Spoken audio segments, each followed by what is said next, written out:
Okay. So the first topic is electoral bond scheme.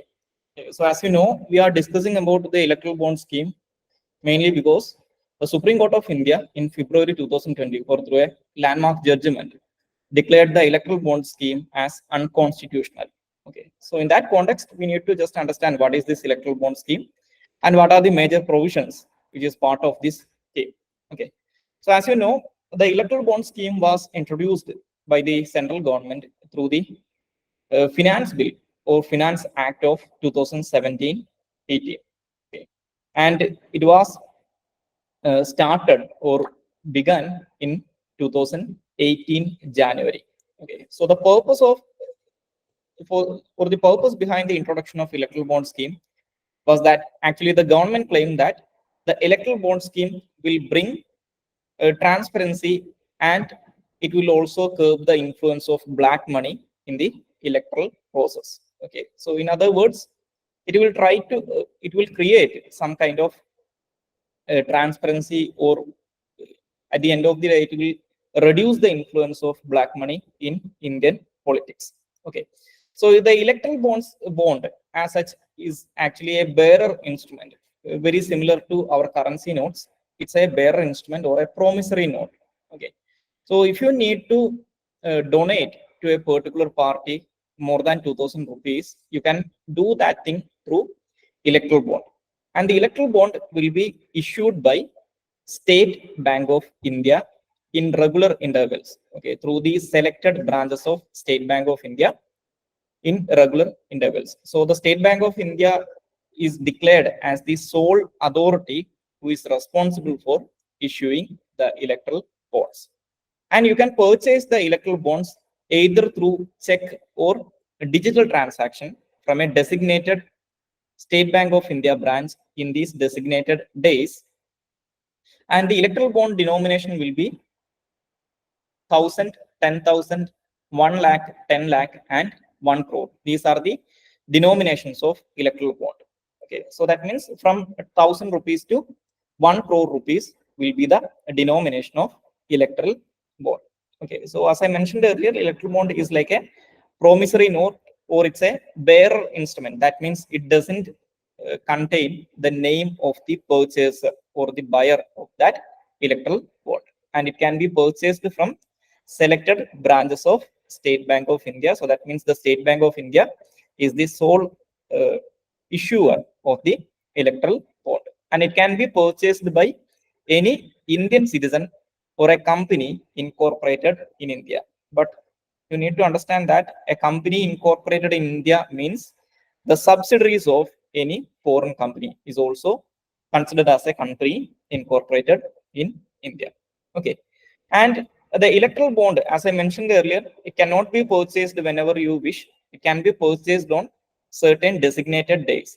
Okay, so as per the government notification at that time, the electoral bonds were issued in every 4 months. Okay, in January, April, July, and October, in the first 10 days of these 4 months. That means from January 1st to January 10th, April 1st to April 10th, July 1st to July 10th, and October 1st to October 10th.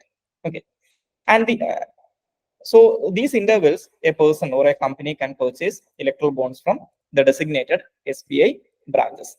Okay, and in the case of Lok Sabha election, okay, during the year of Lok Sabha election, the period will be extended to, okay, the 10 days period will be extended to 30 days. Okay, so these are the times when a person or a company can purchase electoral bonds from a designated SBI branch. Okay, and the SBI is the authorized the issuer through the designated branches.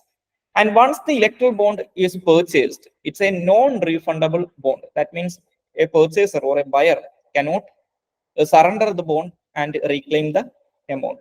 Okay, it's a non-refundable instrument, and once the electoral bond is purchased, the person or a company which has purchased the electoral bond have to give the electoral bond to the respected or the concerned political party. ഇപ്പോൾ നമുക്കൊരു ഇപ്പോൾ BJP എന്ന് പറയുന്ന political പാർട്ടിക്കാണ് നിങ്ങൾക്ക് electoral ബോണ്ടിലൂടെ donation കൊടുക്കുന്നതെങ്കിൽ you have to give that electoral bond to the BJP office bearers, and they can encash these electoral bonds within 15 days from the date of the issue of electoral bond through SBI accounts.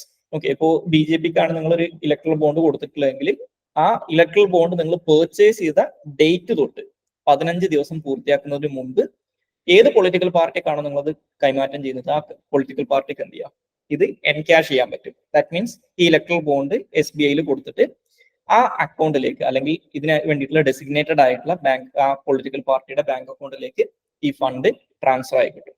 Okay, so in this way the government claim that all the transactions will be held through proper banking channels. So that means ഇതിനകത്ത് black മണിയുടെ influence ഉണ്ടാവില്ല, അതിനകത്തൊരു transparency ഉണ്ടാവും. At the same time it will protect the donors anonymity. അതായത് ആരാണ് electoral bond കൊടുക്കുന്നത്, ഇപ്പോ ഒരു പൊളിറ്റിക്കൽ പാർട്ടിക്ക് ഇലക്ഷൻ ഡൊണേഷൻ ഇലക്ട്രൽ ബോണ്ടിലൂടെ കൊടുത്ത അല്ലെങ്കിൽ ഇലക്ഷൻ ഡൊണേഷൻ കൊടുത്ത ആളെ വേണമെങ്കിൽ എന്ത് ചെയ്യാം, ഒപ്പോസിഷൻ പാർട്ടി അധികാരത്തിൽ വന്നു കഴിഞ്ഞാൽ അവർക്ക് പ്യൂണിറ്റീവ് ആയിട്ട് എന്തെങ്കിലും ചെയ്യാം, അയാളെ ഹരാസ് ചെയ്യാം. അപ്പൊ അത് ഒഴിവാക്കാൻ വേണ്ടിയിട്ട് ഇവിടെ ഒരു ഡോണേഴ്സിന് അനോണിമിറ്റി ഉണ്ട്. കാരണം ആരാണ് ഇലക്ട്രൽ ബോണ്ട് പെർച്ചേസ് ചെയ്തത് എന്നുള്ള കാര്യം ഒരാൾക്കും മനസ്സിലാക്കാൻ പറ്റില്ല എന്നുള്ളൊരു കാര്യമുണ്ട്. പക്ഷെ ഇതിനകത്തൊരു പ്രശ്നമുള്ളത് എന്താണെന്ന് വെച്ച് കഴിഞ്ഞാൽ, when you're purchasing an electoral bond from State Bank of India, you have to comply with the KYC norms. അതായത് നമ്മൾ know your customer എന്ന് പറയും. ഈ KYC norms അനുസരിച്ച് മാത്രമേ ഇലക്ട്രൽ ബോണ്ട് പെർച്ചേസ് ചെയ്യാൻ പറ്റൂ. So that means state bank of ഇന്ത്യക്ക് ആരാണ് ഒരു പെർട്ടിക്കുലർ ഇലക്ട്രൽ ബോണ്ട് പെർച്ചേസ് ചെയ്തതെന്ന് അറിയാൻ പറ്റും. അതാണ് ഇപ്പൊ നിങ്ങൾക്ക് ഈ ഇലക്ഷൻ കമ്മീഷൻ ഓഫ് ഇന്ത്യയുടെ വെബ്സൈറ്റിൽ കയറി കഴിഞ്ഞാൽ ഈ ഡീറ്റെയിൽസ് കിട്ടുന്നത്. ഓക്കെ, അപ്പോൾ ഒരു പൊളിറ്റിക്കൽ പാർട്ടിക്ക് ഇത് അറിയാൻ പറ്റില്ല, പക്ഷേ നമ്മുടെ സ്റ്റേറ്റ് ബാങ്ക് ഓഫ് ഇന്ത്യക്ക് ഇത് അറിയാൻ പറ്റും. അപ്പൊ ഇതിന്റെ പ്രശ്നം എന്താണെന്ന് വെച്ച് കഴിഞ്ഞാൽ, as you know, the government of India is the biggest shareholder in State Bank of India.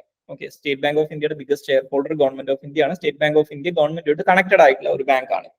So അതുകൊണ്ട് തന്നെ ഇവിടെ ഒരു ലെവൽ പ്ലേയിങ് ഫീൽഡ് ഇല്ല. That means the government of India can, അവിടെ ഒരു ലൂപ്പ് ഹോൾ ഉണ്ട്. ഗവൺമെന്റ് ഓഫ് ഇന്ത്യക്ക് എന്ത് ചെയ്യാം, ഈ സ്റ്റേറ്റ് ബാങ്ക് ഓഫ് ഇന്ത്യയിൽ നിന്ന് ഈ KYC നോംസ് അനുസരിച്ച് ഇലക്ട്രൽ ബോണ്ട് വാങ്ങിച്ചിട്ടുള്ള ആൾക്കാരുടെ ഡീറ്റെയിൽസ് എടുക്കുക എന്നുള്ളത് ഒരു ബുദ്ധിമുട്ടുള്ള കാര്യമല്ല പ്രാക്ടിക്കലി. ഓക്കെ, അപ്പൊ അതുകൊണ്ട് തന്നെ ഈ ഡോണേഴ്സിന്റെ അനോണിമിറ്റി ഉണ്ട് എന്ന് നമുക്ക് ഉറപ്പിച്ച് പറയാൻ പറ്റില്ല. സെൻട്രൽ ഗവൺമെന്റ് ഭരിക്കുന്ന പാർട്ടിക്ക് അറിയാൻ പറ്റും, ബാക്കിയുള്ളവർക്ക് അറിയാൻ പറ്റില്ല. സോ സ്വാഭാവികമായിട്ടും ഈ പറയുന്ന ഒപ്പോസിഷൻ പാർട്ടീസിന് സംഭാവന കൊടുക്കുന്ന ആളുകൾക്കെതിരായിട്ട് പ്യൂണിറ്റീവ് മെഷേഴ്സ് ഉണ്ടാവാൻ അല്ലെങ്കിൽ അവരെ ഹരാസ് ചെയ്യാനുള്ള സാധ്യത അപ്പോഴും അവിടെ ഉണ്ട്. ഓക്കെ, സോ ഇതാണ് ഇലക്ട്രൽ ബോണ്ടിന്റെ ഒരു ബേസിക് ആയിട്ടുള്ള കാര്യം എന്ന് പറയുന്നത്. ഇനി ഈ ഇലക്ട്രൽ ബോണ്ടിലൂടെ ഡൊണേഷൻസ് റിസീവ് ചെയ്യാൻ അല്ലെങ്കിൽ ഡൊണേഷൻസ് സ്വീകരിക്കാൻ ഉള്ള എലിജിബിലിറ്റി എന്താണെന്ന് വെച്ച് കഴിഞ്ഞാൽ, not every party is eligible to receive donations through electoral bonds. Okay, only the parties which are registered as per the Representation of People's Act 1951 and also secured at least 1% of the votes polled in the most recent general election, that means Lok Sabha election or assembly election, is eligible to receive electoral bond donations. Okay, അതായത് ഒരു registered ആയിട്ടുള്ള political party ആയിരിക്കണം, and they need to be secured at least 1% of the valid votes polled in the most recent Lok Sabha or state legislative assembly election. അപ്പൊ ഇത്തരത്തിലുള്ള ഒരു political പാർട്ടിക്ക് മാത്രമേ ഈ പറയുന്ന ഇലക്ട്രൽ ബോണ്ടിലൂടെ ഡൊണേഷൻസ് റിസീവ് ചെയ്യാൻ പറ്റൂ. So that means there is no level playing field. ഇവിടെ കൃത്യമായിട്ട് ഒരു ഡിസ്ക്രിമിനേഷൻ ഉണ്ട്, ഒരു ഇക്വാലിറ്റിയുടെ വയലേഷൻ ഇവിടെ കാണാൻ പറ്റും. And as I mentioned earlier, electoral ബോണ്ടുകൾ എന്ന് പറയുന്നത് ഇതൊരു bearer instrument ആണ്. So that means it will not contain the name of the bearer or the purchaser or the buyer of that bond. So there is a donor's anonymity. Okay, അയാളുടെ ഐഡന്റിറ്റിക്ക് ഒരു anonymity provide ചെയ്യുന്നുണ്ട്. Okay, ഇനി electoral bond scheme supreme കോടതി unconstitutional ആണെന്ന് declare ചെയ്തിട്ടുണ്ടായിരുന്നത് രണ്ട് കാരണങ്ങളുടെ പേരിലാണ്. ഒന്ന്, ഇവിടെ ഈക്വാലിറ്റി എന്ന് പറയുന്ന പ്രിൻസിപ്പിളിന് അത് വയലേറ്റ് ചെയ്യുന്നുണ്ട്, because it violates article 14 of the Indian Constitution. First thing. The second thing is, as you know, in India, right to information is a fundamental right under Article 19 of the Constitution. As per the various Supreme Court judgments, right to information is a implied part of Article 19 of the Constitution. So the electoral bond scheme ന്റെ പ്രശ്നം എന്താണെന്ന് വെച്ച് കഴിഞ്ഞാൽ, a citizen cannot know or cannot seek information with regard to donation made through electoral bond scheme. അതായത് ഒരു political പാർട്ടിക്ക് ഏതെങ്കിലും ഒരു കമ്പനിയോ അല്ലെങ്കിൽ ഒരു കോർപ്പറേഷനോ കൊടുത്തിട്ടുള്ള ഇലക്ട്രൽ ബോണ്ട് അത് ഏത് കമ്പനി കൊടുത്തു, അത് ആർക്കാണ് കൊടുത്തു എന്നൊന്നും നമുക്ക് അറിയാൻ പറ്റില്ല. സോ ഇതൊരു തരത്തില് ഈ നമ്മൾ പൊളിറ്റിക്സിനകത്ത് കിക്ക് ബാക്സ് എന്ന് പറയും. അതായത് നിങ്ങളിപ്പോ ഒരു കമ്പനിക്ക് വേണ്ടിയിട്ട് ഗവൺമെന്റ് എന്തെങ്കിലും ഒരു ഫേവർ ചെയ്ത് കഴിഞ്ഞാൽ അല്ലെങ്കിൽ ഏതെങ്കിലും ഒരു പൊളിറ്റിക്കൽ പാർട്ടി ഫേവർ ചെയ്ത് കഴിഞ്ഞാൽ നിങ്ങൾക്ക് അവർ കൈക്കൂലി തരുന്നത് പോലെ they will donate to the political party. അതൊരു തരത്തിൽ കൈക്കൂലിയാണ്, ഇറ്റ്സ് എ കറപ്ഷൻ, ബ്രൈബറിയാണ്, കിക്ക് ബാക്ക് ആണ്. ഓക്കെ, അതായത് അവർക്ക് എന്തെങ്കിലും നമ്മളൊരു ക്വിഡ് പ്രോ കോ എന്ന് പറയും. അതായത് ഈ ഗവൺമെന്റ് അവർക്ക് എന്തെങ്കിലും ചെയ്തു കൊടുത്തതിന്, അല്ലെങ്കിൽ ഒരു പൊളിറ്റിക്കൽ പാർട്ടി ഒരു കമ്പനിക്കോ ഒരു ഇൻഡിവിജ്വലിന് എന്തെങ്കിലും ചെയ്തു കൊടുത്തതിന് റിവാർഡായിട്ട് അവർ തിരിച്ചു കൊടുക്കുന്നതാണ്. അപ്പൊ ഇലക്ട്രൽ ബോണ്ട് സ്കീം ആക്ച്വലി ചെയ്യുന്നത് എന്താണ്? ഈ ഒരു കറപ്ഷനെ ലെജിറ്റിമൈസ് ചെയ്യാണ് ചെയ്യുന്നത്. കാരണം ഈ പറയുന്ന ഗവൺമെന്റിന്റെ കയ്യിൽ നിന്ന് ഇത്തരത്തിലുള്ള അൺഡ്യൂ ആയിട്ടുള്ള സപ്പോർട്ട് കിട്ടുന്ന കമ്പനീസ് ആണോ ഇലക്ട്രൽ ബോണ്ട് പർച്ചേസ് ചെയ്യുന്നത്? ഇത്തരത്തിലുള്ള കമ്പനികൾ അവർക്ക് സംഭാവന കൊടുക്കുന്നുണ്ടോ ഇല്ലയോ എന്നൊന്നും നമുക്കറിയില്ല. ഓക്കെ, പക്ഷെ ഇപ്പൊ ഈ ഇലക്ട്രൽ ബോണ്ടുമായിട്ട് ബന്ധപ്പെട്ടുള്ള ഡീറ്റെയിൽസ് പുറത്തു വന്നപ്പോൾ നമുക്ക് ആ ഒരു പാറ്റേൺ കാണാൻ പറ്റും. ഒരുപാട് ഷെൽ കമ്പനീസ്, അതായത് ഒരു പ്രോഫിറ്റും ഇല്ലാത്ത ഷെൽ കമ്പനീസ് ഇന്ത്യയിൽ വലിയ രീതിയിൽ കോടിക്കണക്കിന് രൂപയുടെ ഇലക്ട്രൽ ബോണ്ട് പർച്ചേസ് ചെയ്യുകയും അത് ഇപ്പോൾ റൂളിംഗ് പാർട്ടി ആയിട്ടുള്ള പാർട്ടിക്ക് ഡൊണേറ്റ് ചെയ്യുകയും ചെയ്തിട്ടുണ്ട്. അതുകൂടാതെ ഇപ്പോ ഈ എൻഫോഴ്സ്മെന്റ് ഡയറക്ടറേറ്റിന്റെയും CBIയുടെയും ഇൻകം ടാക്സിന്റെ ഒക്കെ റൈഡുകളും ഈ ഇലക്ട്രൽ ബോണ്ടിന്റെ പർച്ചേസ് ഡേറ്റും തമ്മിൽ വലിയ രീതിയിൽ ഒരു കോറിലേഷൻ ഈ പ്രധാനപ്പെട്ട ചില ഇലക്ട്രൽ ബോണ്ട് ഡോണേഴ്സിന്റെ കേസിൽ, പർച്ചേസേഴ്സിന്റെ കേസിൽ നമുക്ക് കാണാൻ സാധിക്കും. അപ്പൊ സുപ്രീം കോടതി പറഞ്ഞിട്ടുണ്ടായിരുന്നത് ഇതാണ്, ഈ പറയുന്ന റൈറ്റ് ടു ഇൻഫർമേഷൻ എന്ന് പറയുന്നത് ഫണ്ടമെന്റൽ റൈറ്റ് ആണ്. അപ്പൊ ഈ പൊളിറ്റിക്കൽ ഫണ്ടിങ്ങിനകത്ത് ഒരു ട്രാൻസ്പെറൻസി കൊണ്ടുവരണമെങ്കിൽ the people have the right to know who are funding the political parties or the parties which govern our country. അപ്പൊ അത് ഡിനൈ ചെയ്യുന്ന ഒരു സംഭവമാണ് ഇലക്ട്രൽ ബോണ്ട് സ്കീം എന്ന് പറയുന്നത്. അപ്പൊ ഈ രണ്ട് കാരണത്താലാണ്, ആർട്ടിക്കിൾ 14നെയും 19നെയും വയലേറ്റ് ചെയ്യുന്നു എന്നുള്ള കാരണത്താലാണ് ഇലക്ട്രൽ ബോണ്ട് സ്കീം അൺകോൺസ്റ്റിറ്റ്യൂഷണൽ ആണെന്ന് സുപ്രീം കോടതി ഡിക്ലെയർ ചെയ്തിട്ടുള്ളത്. ഓക്കെ, സോ ഇതാണ് ഇലക്ട്രൽ ബോണ്ട് സ്കീമിന്റെ കേസിൽ പറയാനുള്ളത്. ഇത് ക്ലിയർ ആണ്? എന്തെങ്കിലും ഡൗട്ട് ഉണ്ടോ ആർക്കെങ്കിലും? ഓക്കെ ആണല്ലോ. സോ അങ്ങനെയാണെങ്കിൽ നമുക്ക് അടുത്തതായിട്ട് ഡിസ്കസ് ചെയ്യാനുള്ള ടോപ്പിക്, ഇത് next topic is epidemic diseases act 1897. Okay, so there was a recommendation by the Law Commission very recently to revise the Epidemic Disease Act of 1897. ആ ഒരു കോണ്ടെക്സ്റ്റിലാണ് അതിനെ കുറിച്ച് ഡിസ്കസ് ചെയ്യുന്നത്. So the Epidemic Disease Act of 1897, as you can understand, is a colonial era law that is the primary legislative framework or the primary law in India for managing epidemic outbreaks in the country. Okay, so the Epidemic Diseases Act was actually enacted by the colonial administration during the spread of bubonic plague in Bombay Presidency in the 1890s. Okay, it was enacted to tackle this bubonic plague that was decimating the Bombay Presidency in the 1890s. Okay, so along with that, just understand what is an epidemic. Okay, an epidemic is the rapid spread of an infectious disease to a large number of people within a specific population community or a region. Okay, so if this kind of diseases become global, then we call it a pandemic. Okay, like COVID-19. Okay, so the Epidemic Disease Act actually is a very small law. It only have 4 or 5 provisions or 4 or 5 sections in it. So the important provisions of the Epidemic Disease Act, including the section 1 of the act deals with the territorial extent of the act. So it says that the Epidemic Disease Act is applicable to the territories, all the territories of India.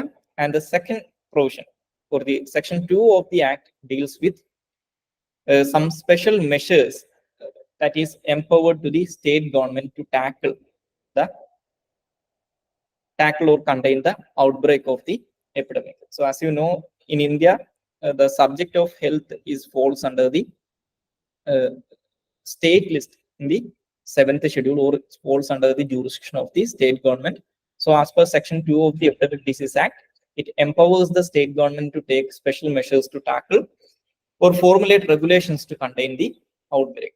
Okay, so as a part of that, the state government can prescribe regulation for the inspection of persons traveling by railway or otherwise, and segregation in hospitals or temporary accommodation of persons suspected by the inspecting officers to be infected. ഇപ്പൊ നമ്മൾ കൊറോണയുടെ ഒക്കെ സമയത്ത് ക്വാറന്റൈനും കാര്യങ്ങളൊക്കെ വന്നിട്ടുണ്ടായിരുന്നല്ലോ, അതൊക്കെ ഈ ഒരു provision use ചെയ്തുകൊണ്ടാണ് ഗവൺമെന്റ് അത്തരത്തിലുള്ള മെഷേഴ്സ് ഒക്കെ എടുക്കുന്നത്.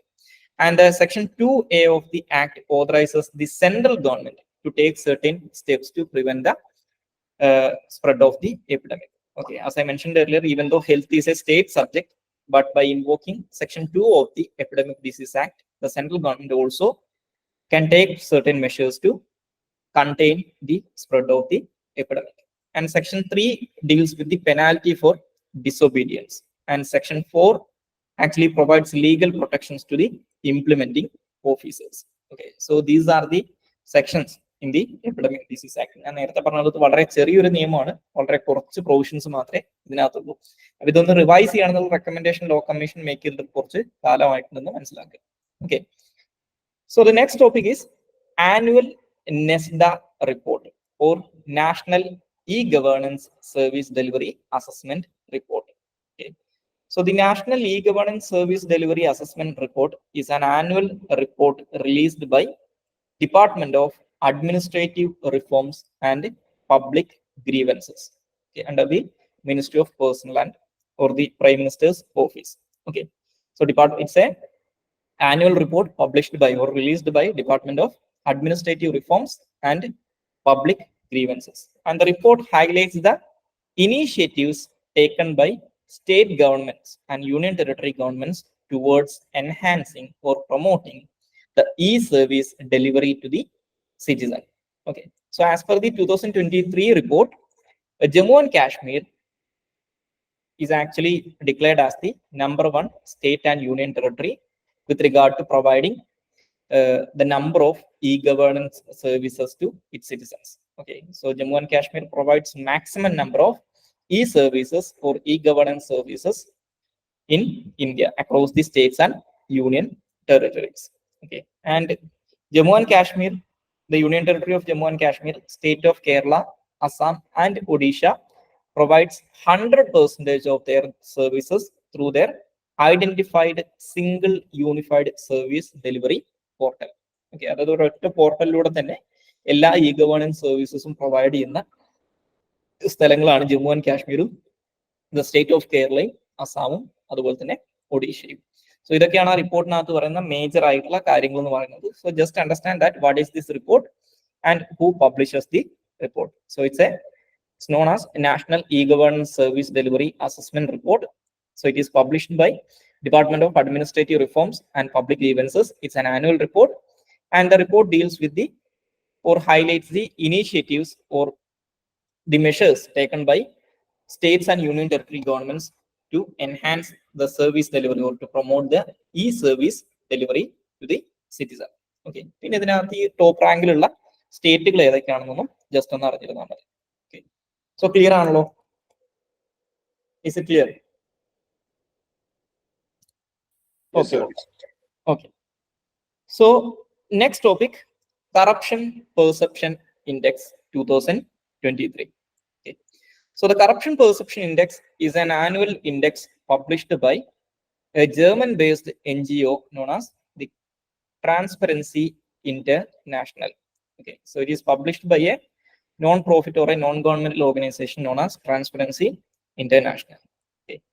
So the Corruption Perception Index, as the name suggests, ranks nearly 180 plus countries on the basis of the perceived corruption in that country. Okay, not the actual corruption. Okay, because the actual corruption is very difficult to assess. കാരണം നമുക്കൊരു രാജ്യത്തിനകത്ത് actual corruption എത്രത്തോളം ഉണ്ടെന്ന് കൃത്യമായിട്ട് മനസ്സിലാക്കാൻ പറ്റില്ല. Because the corruption and power, ഈ political power എന്ന് പറയുന്നത് പലപ്പോഴും ഇന്റർമിംഗ്ലിംഗ് ആയതുകൊണ്ട് തന്നെ കറപ്ഷനെ കുറിച്ച് കൃത്യമായിട്ടുള്ള ഡീറ്റെയിൽസ് ഒരിടത്തും കിട്ടില്ല. അപ്പൊ അതുകൊണ്ട് തന്നെ ഇതിനകത്ത് ഇവര് രാജ്യങ്ങളെ റാങ്ക് ചെയ്യുന്നത് കറപ്ഷൻ, പെർസീവ്ഡ് കറപ്ഷന്റെ അടിസ്ഥാനത്തിലാണ്. അതായത് ആ രാജ്യത്തിലെ ജനങ്ങൾക്ക് അവിടെ എത്രത്തോളം കറപ്ഷൻ ഉണ്ട് എന്ന് തോന്നുന്നുണ്ട് എന്നുള്ളതിന്റെ അടിസ്ഥാനത്തിലാണ് ഇവർ ഈ പറയുന്ന ഇൻഡെക്സ് തയ്യാറാക്കുന്നത്. Okay, so as per this index, they use a scale of 0 to 100 to rank or to give marks to countries. 0 തൊട്ട് 100 വരെ ആയിരിക്കും രാജ്യങ്ങളുടെ മാർക്ക് എന്ന് പറയുന്നത്. അതിനകത്ത് 0 means high level of corruption and 100 means very low level of corruption or no corruption at all. Okay, ഇപ്പൊ 100 ഒക്കെയാണ് score എങ്കിൽ അതിന്റെ അർത്ഥം ആ രാജ്യത്ത് ഒട്ടും തന്നെ കറപ്ഷൻ ഇല്ല എന്നാണ്. 0 ആണ് സ്കോർ എങ്കിൽ ആ രാജ്യത്ത് very high level of corruption ഉണ്ടെന്നാണ് അർത്ഥം. So in the 2023 report, Denmark ranked as the first country in terms of corruption. അതായത് കറപ്ഷന്റെ കേസിൽ ഏറ്റവും ബെറ്റർ ആയിട്ടുള്ള രാജ്യം ഡെൻമാർക്ക് ആണെന്ന് പറഞ്ഞാൽ ഏറ്റവും കറപ്റ്റഡ് ആയിട്ടുള്ള എന്നല്ല ഉദ്ദേശിക്കുന്നത്, ഏറ്റവും ലീസ്റ്റ് കറപ്റ്റഡ് ആയിട്ടുള്ള ഏറ്റവും ഹയസ്റ്റ് സ്കോർ ചെയ്തിട്ടുണ്ടായിരുന്ന രാജ്യം ഡെൻമാർക്കാണ്. 90+ എന്തായിരുന്നു അവരുടെ സ്കോർ, ഫോളോഡ് ബൈ ഫിൻലാൻഡ്, ന്യൂസിലാൻഡ് Zealand Norway. Okay, so these are the top performing countries in the 2023 corruption perception index. ഇനി ഏറ്റവും വേഴ്സ്റ്റ് പെർഫോമിംഗ് ആയിട്ട് പറയുന്ന രാജ്യങ്ങൾ എന്ന് പറയുന്നത് വെനസ്വേല, സിറിയ, സൗത്ത് സുഡാൻ പോലുള്ള രാജ്യങ്ങളാണ്. Countries like Venezuela, Syria and south Sudan were the worst performing countries. And in the case of the Asian region, Singapore is the leading country in the Asiatic region, okay, with a score of 83. Okay, globally നോക്കിക്കഴിഞ്ഞാൽ അഞ്ചാമതാണ് Singapore ഉള്ളത്. ഇനി ഇന്ത്യയുടെ കേസിൽ India was ranked at 93 in the 2023 corruption perception index. Actually നമ്മുടെ rank മോശമാവുകയാണ് ചെയ്തിട്ടുള്ളത്. In 2022 India was ranked at 85th position. Okay, അന്ന് ഇന്ത്യയുടെ ഈ പറയുന്ന റാങ്ക് 85th ആയിരുന്നു. ഇന്ത്യയുടെ സ്കോർ എന്ന് പറയുന്നത് 2022 അത് 40 ആയിരുന്നു. പക്ഷെ അത് 2023 ആയപ്പോഴേക്കും 39 ആയിട്ട് കുറഞ്ഞിട്ടുണ്ട് സ്കോർ. സോ സ്കോർ കുറഞ്ഞു എന്ന് പറഞ്ഞു കഴിഞ്ഞാൽ അർത്ഥം കറപ്ഷൻ പെർസെപ്ഷൻ കൂടിയിട്ടുണ്ടെന്നാണ്. Okay, so India was ranked എന്താണ് നമ്മൾ 2022 കമ്പയർ ചെയ്യുന്ന സമയത്ത് ഇന്ത്യയുടെ റാങ്കിങ് മോശമായിരുന്നു, സ്കോറും മോശമായിരുന്നു എന്ന് ഓർത്തിരിക്കുക. സോ ഇതാണ് കറപ്ഷൻ പെർസെപ്ഷൻ ഇൻഡെക്സിന്റെ കേസിൽ പറയാനുള്ളത്. സോ ഇത് ആരാണ് പബ്ലിഷ് ചെയ്തതെന്ന് മനസ്സിലാക്കുക. ട്രാൻസ്പെറൻസി ഇന്റർനാഷണൽ ഒരു NGO ആണ്, അല്ലെങ്കിൽ ഒരു നോൺ പ്രോഫിറ്റ് ഓർഗനൈസേഷൻ ആണ്. സോ ഇതിനകത്ത് ഇവർ പെർസീവ്ഡ് കറപ്ഷൻ ആണ്, ആക്ച്വൽ കറപ്ഷൻ അല്ല, പെർസീവ്ഡ് കറപ്ഷൻ ആണ് ഒരു മാനദണ്ഡമായിട്ട് അല്ലെങ്കിൽ ക്രൈറ്റീരിയ ആയിട്ട് വെക്കുന്നത്. Okay, they rank the countries on the basis of the perceived level of corruption, not on the basis of actual corruption. Okay, കാരണം ആക്ച്വൽ കറപ്ഷൻ മനസ്സിലാക്കാൻ ബുദ്ധിമുട്ടായിരിക്കും എന്നുള്ളത്. ഓക്കെ, പിന്നെ അതുപോലെ തന്നെ രാജ്യങ്ങളെ അവർ റാങ്ക് ചെയ്യുന്നത് ഒരു സ്കോറിംഗ് സിസ്റ്റത്തിന്റെ അടിസ്ഥാനത്തിലാണ്. From A scale of 0 to 100. 100 means best performing or the country with no corruption. 0 means the worst performing or the country with high level of corruption. Okay, അതുപോലെ തന്നെ ഇന്ത്യയുടെ റാങ്ക് എത്രയായിരുന്നു ഒന്ന് ഓർത്തിരിക്കുക, ഇന്ത്യയുടെ ട്രെൻഡ് എങ്ങനെയാണെന്നുള്ളതും ഓർത്തിരിക്കുക. ഓക്കെ, സോ ഇനി നമുക്ക് അടുത്തതായിട്ട് ഡിസ്കസ് ചെയ്യാനുള്ള ടോപ്പിക്ക് ഉൺറാവയാണ്. സോ ഉൺറാവ or the United Nations relief and works agency for Palestine Refugees in the Near East is a United Nations agency that was established after the 1948 Arab-Israel war. Okay, so the reason behind we are discussing about UNRWA is that some of the Western countries, mainly the allies of the State of Israel, like USA and some other Western European countries, has cut off their funding to the UNRWA because there was an allegation made by Israeli government that some employees of the UNRWA were participated in the Hamas-led attack against Israel on October 7th, 2023. Okay, അതായിരുന്നു ഇപ്പോൾ നടക്കുന്ന Hamas Israel യുദ്ധത്തിന്റെ ഒരു തുടക്കം എന്ന് പറയുന്നത്. അപ്പൊ ആ ഇസ്രായേലിന് അഗെയിൻസ്റ്റ് ആയിട്ട് നടത്തിയിട്ടുള്ള ആക്രമണങ്ങളിൽ ഉൺറാവയത്തെ ചില വർക്കേഴ്സും പങ്കെടുത്തു എന്ന് പറഞ്ഞിട്ടാണ് ഇസ്രായേൽ ഒരു ആരോപണം ഉന്നയിച്ചിട്ടുണ്ടായിരുന്നത്. അപ്പൊ അതിന്റെ ഭാഗമായിട്ട് US ഉൾപ്പെടെയുള്ള ചില ഇസ്രായേലി അലൈസ്, ഇസ്രായേലിന്റെ സൗഹൃദ രാജ്യങ്ങൾ, സഖ്യരാജ്യങ്ങൾ ഉൺറാവയ്ക്കുള്ള ഫണ്ടിങ് റദ്ദാക്കിയിട്ടുണ്ടായിരുന്നു, നിർത്തിവെച്ചിട്ടുണ്ടായിരുന്നു. അപ്പൊ അതിനെക്കുറിച്ച് ഒരുപാട് ന്യൂസ് ഈ സമയത്ത് ഉണ്ടായിരുന്നു. സോ ഇപ്രാവശ്യം പ്രിലിംസ് വരാൻ സാധ്യതയുള്ള ഒരു ഏരിയയാണ് ഈ അറബ് ഇസ്രായേൽ വാർ എന്ന് പറയുന്നത്. അപ്പൊ ഈ ഉൺറാവയ്ക്ക് അതുമായിട്ട് ബന്ധപ്പെട്ടിട്ടുള്ളതാണ്. അതുകൊണ്ട് ഇനി ഒന്ന് നോക്കി വെച്ചിരിക്കുന്നത് നല്ലതാണ്. ഇനി ഇവരുടെ മാൻഡേറ്റ് എന്താണെന്ന് വെച്ച് കഴിഞ്ഞാൽ, the mandate of the United Nations relief and works agency for Palestine Refugees in near East, or the mandate of the ഉൺറാവ is to provide aid to the Palestinians who were displaced because of the 1948 Arab-Israel war.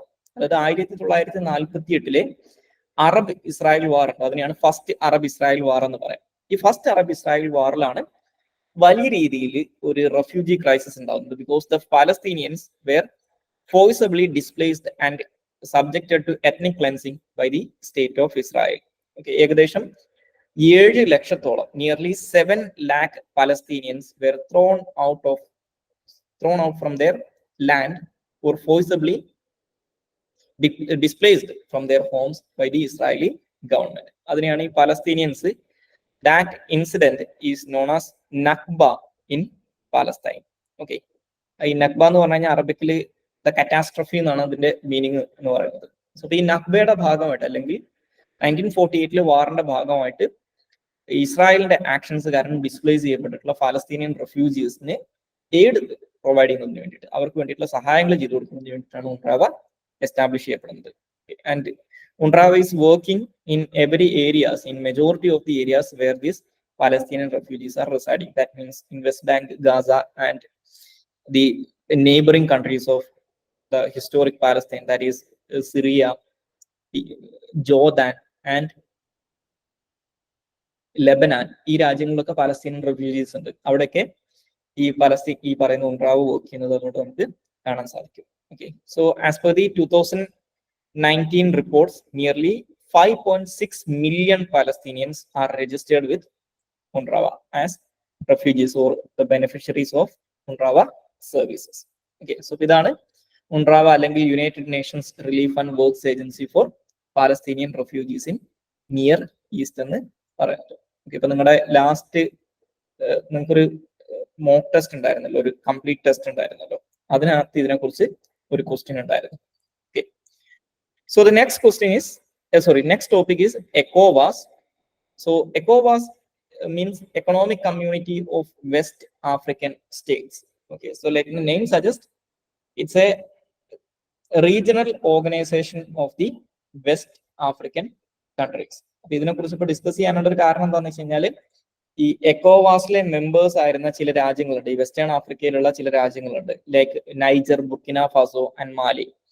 ഈ രാജ്യങ്ങളിലൊക്കെ recent last ഒരു 2-3 ഇയേഴ്സിനകത്ത് these three countries were faced with some kind of military takeover or military coup. അപ്പൊ ആ സമയത്ത് അതിന്റെ പേരിൽ ഈ 3 രാജ്യങ്ങളെയും, നൈജറിനെയും ബുർക്കിന ഫാസോനെയും മാലിനെയും എക്കോവാസിൽ നിന്ന് സസ്പെൻഡ് ചെയ്തിട്ടുണ്ടായിരുന്നു. And in 2024, in the February month of 2024, these 3 countries declared their intention to withdraw from ECOWAS. They declared that they are withdrawing from ECOWAS. So that's why we are discussing about ECOWAS. So the Economic Community of West African States, it is also known as CEDEAO in French or Portuguese. It's a regional political and economic union of 15 countries located in West Africa. But you need to understand that out of the 15 countries, 3 countries, Mali, Burkina Faso, and Niger, has declared their withdrawal from the organization. So it was established in 1975 on the basis of Lagos Treaty. Okay, Lagos Treaty is the founding document of ECOWAS, and like the name suggests, the ECOWAS aims to foster economic integration between the countries or between the member states, economic integration, cooperation, and development among the West African nations. And the secretariat of ECOWAS is located at Abuja in Nigeria. Okay, അപ്പൊ ഇതും ഒന്ന് നോക്കി വെച്ചോ, because ഈ 2023 ഒരു ജൂണിന് ശേഷം there was consecutive military coups in certain West African countries, especially ആഫ്രിക്കയിൽ Sahal region എന്ന് പറയുന്ന ഒരു റീജിയൻ ഉണ്ട്. അവിടെയുള്ള പല രാജ്യങ്ങളിലും, ഈ നൈജറൊക്കെ അവിടെ വരുന്നതാണ്, ആ രാജ്യങ്ങളിലൊക്കെ സൈനിക അട്ടിമറികൾ നടന്നിട്ടുണ്ടായിരുന്നു. അപ്പൊ അതിനെക്കുറിച്ച് ഒരുപാട്, കാരണം ഈ സൈനിക അട്ടിമറികൾ നടന്നിട്ടുള്ള രാജ്യങ്ങളിലൊക്കെ ഒരു ആന്റി വെസ്റ്റേൺ ഗവൺമെന്റുകളാണ് അധികാരത്തിൽ വന്നിട്ടുള്ളത്. അതുകൊണ്ട് തന്നെ US, ഫ്രാൻസ് പോലുള്ള രാജ്യങ്ങളോടൊക്കെ അവരുടെ മിലിറ്ററി ബേസുകൾ വെക്കേറ്റ് ചെയ്യാനൊക്കെ ഈ രാജ്യങ്ങൾ ആവശ്യപ്പെട്ടിട്ടുണ്ടായിരുന്നു. അപ്പൊ ഈ പറയുന്ന സഹൽ റീജിയനും ഇതിന്റെ കൂടെ നോക്കി വെച്ചു. എക്കോവാസ്, അതുപോലെ തന്നെ വെസ്റ്റ് ആഫ്രിക്കയിൽ ഈ പറയുന്ന മിലിറ്ററി കൂ നടന്നിട്ടുള്ള സ്ഥലങ്ങൾ, ഈ സഹേൽ റീജിയന്, അതുപോലെ തന്നെ ഒരു ഫ്രഞ്ച് ആഫ്രിക്ക എന്ന് പറയുന്ന ഒരു ടേം ഉണ്ട്. പഴയ ഫ്രാൻസിന്റെ ആഫ്രിക്കയിൽ ഉണ്ടായിരുന്ന കോളനീസിനെയാണ് ഫ്രഞ്ച് ആഫ്രിക്ക എന്ന് പറയുന്നത്. അപ്പൊ ആ സ്ഥലങ്ങളൊക്കെ ഒന്ന് ജിയോഗ്രഫിക്കലി നോക്കി വെച്ചോ, മാപ്പിലൊന്ന് നോക്കി വെച്ചോ. മേ ബി നിങ്ങൾക്ക് പ്രിലിംസിന് ഈ പറയുന്ന ലൊക്കേഷൻ ബേസ്ഡിലൊക്കെ ക്വസ്റ്റ്യൻസ് ആ ഏരിയയിൽ നിന്ന് വരാനുള്ള ചാൻസ് ഉണ്ട്. ഓക്കെ, സോ ഇതാണ് എക്കോവാസിന്റെ case. So next topic, Weimar Triangle. So the Weimar Triangle is a organization comprising of 3 European countries, that is Germany, France, and Poland. So it's a regional group created by Germany, France, and Poland in 1991. Okay, in order to develop a shared vision for Europe and create closer ties between these 3 countries' societies. Okay, so the Weimar Triangle is named after a city known as Weimar in Germany. Okay, because it is known as Weimar Triangle because of the first meeting of this group was held in Weimar, Germany. Okay, so ഇത് basically ഈ പറയുന്ന second world വാറിന്റെ സമയത്ത് ശത്രുക്കളായിട്ട് നിന്നിരുന്ന രാജ്യങ്ങളാണ് ഈ 3. because during the Second World War, the German or the Nazi Germany at that time attacked both France and Poland. They not only attacked, they invaded and occupied France and Poland during the Second World War. അപ്പോൾ France, ഈ ജർമ്മനിയുടെ east words കിടക്കുന്ന രാജ്യമാണ് Poland, west words കിടക്കുന്ന രാജ്യമാണ് France. അപ്പോൾ അവരുമായിട്ടുള്ള historical ആയിട്ടുള്ള ഇത്തരത്തിലുള്ള പ്രശ്നങ്ങളൊക്കെ ഇനി വരാതിരിക്കുന്നതിന് വേണ്ടിയിട്ടാണ്, ഒരു ജർമ്മൻ പോളിഷ് റീകൺസിലിയേഷൻ ഒക്കെ സപ്പോർട്ട് ചെയ്യുന്നതിന് വേണ്ടിയിട്ടാണ് ഈ വെയ്മാർ ട്രയാങ്കിൾ ക്രിയേറ്റ് ചെയ്തിട്ടുള്ളത്. So it's A regional group of Germany, France, and Poland established in 1991 to enhance closer relationship between these three countries. So it is named after the city of Weimar in Germany, where the initial meeting of this group was held. Okay. അപ്പോൾ അതും just ഒന്ന് അറിഞ്ഞിരിക്കുക, എന്താണ് ഈ വെയ്മാർ triangle എന്നും ആരൊക്കെയാണ് അതിനകത്തുള്ള member States എന്നും ഒന്ന് അറിഞ്ഞിരിക്കുക. ഓക്കെ, സോ ഇത് ക്ലിയർ ആണല്ലോ? എന്തെങ്കിലും ഡൗട്ട് ഉണ്ടോ? Is it clear? Okay. Okay, all right. So the next topic is mission aspects. So the mission aspects is a naval task force or a naval protection mission declared by European Union to protect cargo ships in the Red Sea area from the attacks made by Houthi rebels in Yemen.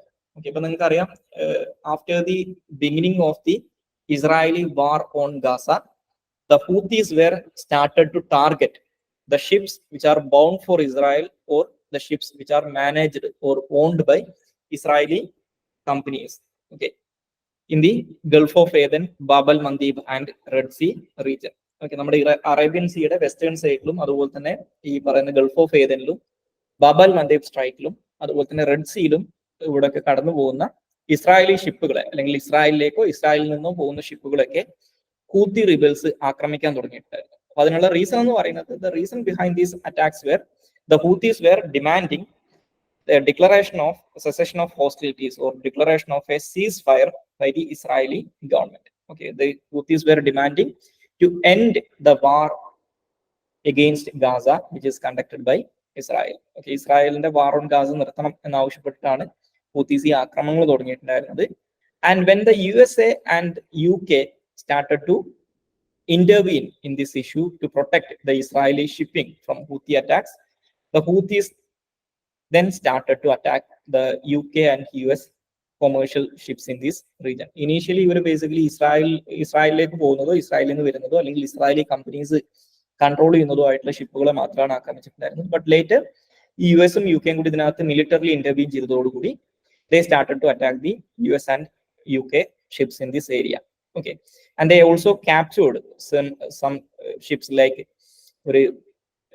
എന്താണ് ഒരു Galaxy leader എന്നൊക്കെ പറയുന്ന ഒരു ship ഉണ്ടായിരുന്നു. അതൊക്കെ ഇപ്പോഴും ഹൂത്തീസിന്റെ കസ്റ്റഡിയിലാണുള്ളത്. So അപ്പൊ ഇതിന്റെ ഒരു പ്രശ്നം എന്താണെന്ന് വെച്ച് കഴിഞ്ഞാൽ, because of the relentless Houthi attacks in this area, as you know, the Red sea route is one of the most busiest or most important maritime Roots in the world. നമ്മുടെ ഏഷ്യയിൽ നിന്ന് ആഫ്രിക്കയിലേക്ക്, നോർത്തേൺ ആഫ്രിക്കയിലേക്കും മിഡിൽ ഈസ്റ്റിലേക്കും അതുപോലെ തന്നെ യൂറോപ്പിലേക്കുള്ള maritime trade മെജോറിറ്റിയും goes through this വേ.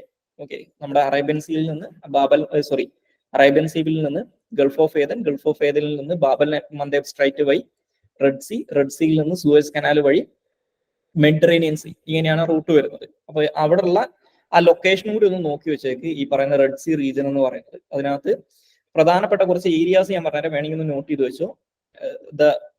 ഈ Red Sea ഏരിയയിലുള്ള പ്രധാനപ്പെട്ട വാട്ടർ ബോഡീസ് ആണ് ഒന്ന് the Gulf of Aden. Okay, Gulf of Aden എന്ന് പറയുന്നത് നമ്മുടെ റെഡ് സീയിലേക്കുള്ള ഒരു എൻട്രൻസ് ആണെന്ന് പറയാം. ഓക്കെ, അറേബ്യൻ സീയിൽ നിന്ന് റെഡ് സീയിലേക്കുള്ള എൻട്രൻസ് ആണ് ഗൾഫ് ഓഫ് ഏദൻ. ഈ ഗൾഫ് ഓഫ് ഏദൻ കിടക്കുന്നത് ഹോൺ ഓഫ് ആഫ്രിക്കയുടെ നോർത്തേൺ സൈഡിലായിട്ടാണ്. ഈ ഗൾഫ് ഓഫ് ഏദനെ റെഡ് സീയുമായിട്ട് കണക്ട് ചെയ്യുന്നത് ബാബൽ മന്ദേബ് സ്ട്രൈറ്റ് എന്ന് പറയുന്ന സ്ട്രൈറ്റ് ആണ്. ഈ ബാബൽ മന്ദേബ് സ്ട്രൈറ്റിന്റെ സൗത്ത് വേർഡ്സ് കിടക്കുന്നത് ജിബൂത്തി എന്ന് പറയുന്ന ഒരു ചെറിയ രാജ്യവും നോർത്ത് വേർഡ്സ് കിടക്കുന്നത് യമനുമാണ്. ഓക്കെ, ഇനി ഈ പറയുന്ന ബാബൽ മന്ദേബ് സ്ട്രൈറ്റിലൂടെ ഈ പറയുന്ന റെഡ് സീയിലേക്ക് എൻ്റർ ചെയ്ത് കഴിഞ്ഞാൽ റെഡ് സീനെ ഈ പറയുന്ന സൂയസ് കനാലുമായിട്ട് കണക്ട് ചെയ്യുന്ന ഒരു ചെറിയൊരു സ്ഥലമുണ്ട്. അതിനെയാണ് ഗൾഫ് ഓഫ് സൂയസ് എന്ന് വിളിക്കുന്നത്. So there is this Gulf of Suez. അത് കഴിഞ്ഞിട്ട് സൂയസ് കനാൽ ഉണ്ട്. സൂയസ് കനാലിൽ ഈ പറയുന്ന മെഡിറ്ററേനിയൻ സീയുമായിട്ട് ഈ പറയുന്ന ഗൾഫ് ഓഫ് സൂയസിനെ കണക്ട് ചെയ്യുന്നുണ്ട്. അപ്പൊ ആ വാട്ടർ ബോഡീസ് ഒന്ന് അറിഞ്ഞു വെച്ചു. ഇനി അത് കൂടാതെ ഈ പറയുന്ന ഗൾഫ് ഓഫ് സൂയസ് ഒക്കെ കിടക്കുന്നത്, അല്ലെങ്കിൽ ഈ സൂയസ് കനാൽ കിടക്കുന്നത് ഈജിപ്തിന്റെ ആഫ്രിക്കൻ പാർട്ടിനും ഈജിപ്തിന്റെ ഒരു ഏഷ്യയുടെ ഒരു ഭാഗമായിട്ടുള്ള കുറച്ച് സ്ഥലമുണ്ട്. അതാണ് സിനായ് പെനൻസുല എന്ന് പറയുന്നത്. ഈ സിനായ് പെനൻസുലക്കും ഇടയിലാണ് ഇത് കിടക്കുന്നത്. അതുപോലെ തന്നെ ഈ സിനായ് പെനൻസുലക്കും അറേബ്യൻ പെനൻസുലക്കും ഇടയിൽ ഒരു വളരെ ചെറിയൊരു വാട്ടർ ബോഡി നമുക്ക് ഈ റെഡ് സീയിൽ കാണാൻ പറ്റും. ഓക്കെ, അതിന്റെ പേരാണ് ഗൾഫ് ഓഫ് അക്കബ എന്ന് പറയുന്നത്. ഈ ഗൾഫ് ഓഫ് അക്കബനെയും അതുപോലെ തന്നെ റെഡ് സീനെയും കണക്ട് ചെയ്യുന്ന വളരെ നാരോ ആയിട്ടുള്ള മറ്റൊരു സ്ട്രൈറ്റ് ഉണ്ട്. അതിന്റെ പേരാണ് സ്ട്രൈറ്റ് ഓഫ് തിറാൻ എന്ന് പറയുന്നത്. ഈ സ്ട്രൈറ്റ് ഓഫ് തിറാൻ വഴി ഈ ഗൾഫ് ഓഫ് അക്കബയിൽ ഈ പറയുന്ന ഇസ്രായേലിനൊക്കെ ചെറിയൊരു പോർട്ട് ഉണ്ട്. ഓക്കെ, അപ്പൊ ഈ പറയുന്ന വാട്ടർ ബോഡീസും ആ റീജിയൻ ഒന്ന് കൃത്യമായിട്ട് മനസ്സിലാക്കി വെച്ചു. കാരണം ഈ റെഡ് സീ ഒരുപാട് മാസങ്ങളായിട്ട് ന്യൂസിലുള്ള ഒരു ഏരിയ ആണ്. അപ്പൊ ഇവിടെയുള്ള ഈ ഹൂത്തീസിന്റെ റെഡ് സീ ഏരിയയിലുള്ള ഹൂത്തീസിന്റെ കൊമേഴ്ഷ്യൽ വെസൽസിന് അഗേൻസ്റ്റ് ആയിട്ടുള്ള അറ്റാക്കിൽ നിന്ന് കൊമേഴ്ഷ്യൽ വെസൽസിനെ പ്രൊട്ടക്ട് ചെയ്യാൻ വേണ്ടിയിട്ട് യൂറോപ്യൻ യൂണിയൻ ഡിക്ലെയർ ചെയ്തിട്ടുള്ള ഒരു നേവൽ ടാസ്ക് ഫോഴ്സ് ആണ്, അല്ലെങ്കിൽ ഒരു നേവൽ പ്രൊട്ടക്ഷൻ മിഷൻ ആണ് ഈ പറയുന്ന മിഷൻ ആസ്പൈഡ് എന്ന് പറയുന്നത്. ഓക്കെ, അപ്പോ ഈ മിഷൻ ആസ്പൈഡിനകത്ത് യൂറോപ്യൻ യൂണിയൻ ആണ് ഈ പറയുന്ന മിഷൻ ആസ്പൈഡ്സ് ഡിക്ലെയർ ചെയ്തിട്ടുണ്ടെന്ന് മനസ്സിലാക്കുക. ഈ മിഷൻ ആസ്പൈഡ്സിന്റെ കൂടെ തന്നെ വേറൊരു മിഷന്റെയും കൂടി പേര് ഓർത്തു വെച്ചോ. അതാണ് പ്രോസ്പെരിറ്റി ഗാർഡിയൻ എന്ന് പറയുന്നത്. Prosperity Guardian is A naval protection task force or a naval mission to protect cargo ships in the Red Sea area from Houthi attacks by USA. Okay, USA declared it a multilateral naval task force ആണ്. ഈ same പേർപ്പസിന് വേണ്ടിയിട്ട് USA declare ചെയ്തിട്ടുള്ള ഒരു multilateral naval task force ആണ് mission Prosperity Guardian എന്ന് പറയുന്നത്. ഈ mission ആസ്പൈഡ്സിന്റെ സെയിം മാൻഡേറ്റ് തന്നെയാണ് ഈ മിഷൻ പ്രോസ്പെരിറ്റി ഗാർഡിയൻ ഉള്ളത്. മിഷൻ ആസ്പൈഡ്സ് എന്ന് പറയുന്നത് യൂറോപ്യൻ യൂണിയൻ ലീഡ് ചെയ്യുന്നതാണെങ്കിൽ mission Prosperity Guardian is led by USA. Okay, US നേവിയുടെ US നേവിയാണ് അത് ലീഡ് ചെയ്യുന്നത്. ഓക്കെ, അതുപോലെ തന്നെ പിന്നെ ഇത് കൂടാതെ ഞാൻ നേരത്തെ പറഞ്ഞതുപോലെ ഈ പറഞ്ഞ റെഡ് സീയും അതുമായിട്ട് അസോസിയേറ്റ് ചെയ്തിട്ടുള്ള വാട്ടർ ബോഡീസും കൂടി ഒന്ന് നോക്കി വെച്ചോ. പ്രിലിംസിനൊക്കെ മേ ബി ലൊക്കേഷൻ വൈസ് ഒക്കെ ക്വസ്റ്റ്യൻസ് വരാൻ ചാൻസ് ഉള്ള ഒരു ഏരിയയാണ്. ഓക്കെ, സോ ഇത് ക്ലിയർ ആണല്ലോ? ഓൾറൈറ്റ്. സോ അങ്ങനെയാണ് ഇനി അടുത്തതായിട്ട് ഡിസ്കസ് ചെയ്യാനുള്ള topic. Next topic is prime minister's Mitra scheme. Okay, or the prime minister mega integrated textile region and apparel parks scheme. Okay, so ഈ പേര് സൂചിപ്പിക്കുന്നത് പോലെ തന്നെ ഈ പറയുന്ന ടെക്സ്റ്റൈൽ ആൻഡ് അപ്പാരൽസുമായിട്ട് ബന്ധപ്പെട്ടിട്ടുള്ള ഇൻഡസ്ട്രിയൽ പാർക്കുകൾ എസ്റ്റാബ്ലിഷ് ചെയ്യുന്നതിന് വേണ്ടിയിട്ടുള്ള ഒരു ഗവൺമെന്റ് സ്കീമാണ് ഈ PM മിത്ര സ്കീം എന്ന് പറയുന്നത്. Or prime minister mega integrated textile region and apparel parks scheme എന്ന് പറയുന്നത്. So this scheme was initially declared in 2021 October.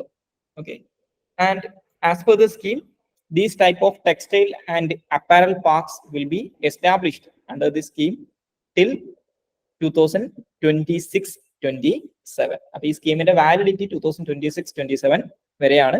It's a centrally sponsored scheme. അതായത് ഇതിനകത്ത് സ്റ്റേറ്റ് ഗവൺമെന്റുകളുടെയും കോൺട്രിബ്യൂഷൻസ് ഉണ്ടാവും. So the Mitra scheme aims to enable the textile industry to become a globally competitive, attract large investment and boost employment generation and exports. Okay, so as per the scheme, it will create world-class infrastructure with plug-and-play facilities to create global champions in exports. So it's a scheme comes under the Ministry of Textiles. അപ്പൊ ഈ സ്കീമിന്റെ കേസസിൽ സംഭവിക്കുന്നത് എന്താണെന്ന് വെച്ച് കഴിഞ്ഞാൽ ഈ സ്കീമിന്റെ കീഴിൽ create ചെയ്യപ്പെടുന്ന അല്ലെങ്കിൽ എസ്റ്റാബ്ലിഷ് ചെയ്യപ്പെടുന്ന ഓരോ ഇൻഡസ്ട്രിയൽ പാർക്കും ഒരു സ്പെഷ്യൽ പേർപ്പസ് വെഹിക്കിൾ ആയിരിക്കും. ഓക്കെ, ഒരു സ്പെഷ്യൽ പേർപ്പസ് വെഹിക്കിൾ ഉണ്ടാവും. സെൻട്രൽ ഗവൺമെന്റും സ്റ്റേറ്റ് ഗവൺമെന്റും കൂടി ഓൺ ചെയ്യുന്ന അതാണ് ഓരോ ഇൻഡസ്ട്രിയൽ പാർക്കിനെയും എസ്റ്റാബ്ലിഷ് ചെയ്യുക. So every park established under this scheme will be under a special purpose vehicle owned by central and state governments. Okay, so ഈ സ്കീമിന്റെ ഭാഗമായിട്ട് the Ministry of Textiles will provide a financial support in the form of developmental capital up to 500 crore rupees per park. Okay, അത് കൂടാതെ ഇതിനകത്ത് competitive incentive സപ്പോർട്ടും കൂടി ഉണ്ടാവും, അല്ലെങ്കിൽ CAS കൂടി ഉണ്ടാവും. അത് up to 300 crore per park ആണ്. Okay, and the state government will provide a contiguous and encumbrance free land parcel of at least 1000 acres of land. Okay, അതായത് സെൻട്രൽ ഗവൺമെന്റ് ഇതിന് വേണ്ടിയിട്ടുള്ള ഫണ്ടിങ് കൊടുക്കും. സ്റ്റേറ്റ് ഗവൺമെന്റുകൾ അവരുടെ ഭാഗത്തുനിന്ന് ഒരു 100 acre, മിനിമം 1000 acre ലാൻഡ് എങ്കിലും ടേക്ക് ഓവർ ചെയ്ത് കൊടുക്കണം. Free of cost. ഓക്കെ, ഇതാണ് എന്നിട്ട് അവിടെ ഈ സെൻട്രൽ ഗവൺമെന്റിന്റെ സപ്പോർട്ടോട് കൂടിയിട്ട് ഈ ഇൻഡസ്ട്രിയൽ പാർക്കുകൾ, ടെക്സ്റ്റൈൽസ് ആൻഡ് അപ്പാരൽസുമായിട്ട് ബന്ധപ്പെട്ടിട്ടുള്ള ഇൻഡസ്ട്രിയൽ പാർക്കുകൾ എസ്റ്റാബ്ലിഷ് ചെയ്യും. അതിനു വേണ്ടിയിട്ടുള്ള ഫിനാൻസിന് സെൻട്രൽ ഗവൺമെന്റ് കൊടുക്കും. സോ ഇതാണ് PM മിത്ര സ്കീം എന്ന് പറയുന്നത്. Okay, so the next topic is RUVP or രാഷ്ട്രീയ ഉദ്യമിത വികാസ് പരിയോജന. Okay, so it's a new scheme launched by Ministry of Skill Development and Entrepreneurship. It is primarily, for the target of the scheme is the beneficiaries of PM Swanidhi scheme. അതായത് നമ്മുടെ ഇന്ത്യയിലെ street വെൻഡേഴ്സിനെ support ചെയ്യുന്നതിന് വേണ്ടിയിട്ട് central government start ചെയ്തൊരു സ്കീമാണ് PM Svanidhi എന്ന് പറയുന്നത്.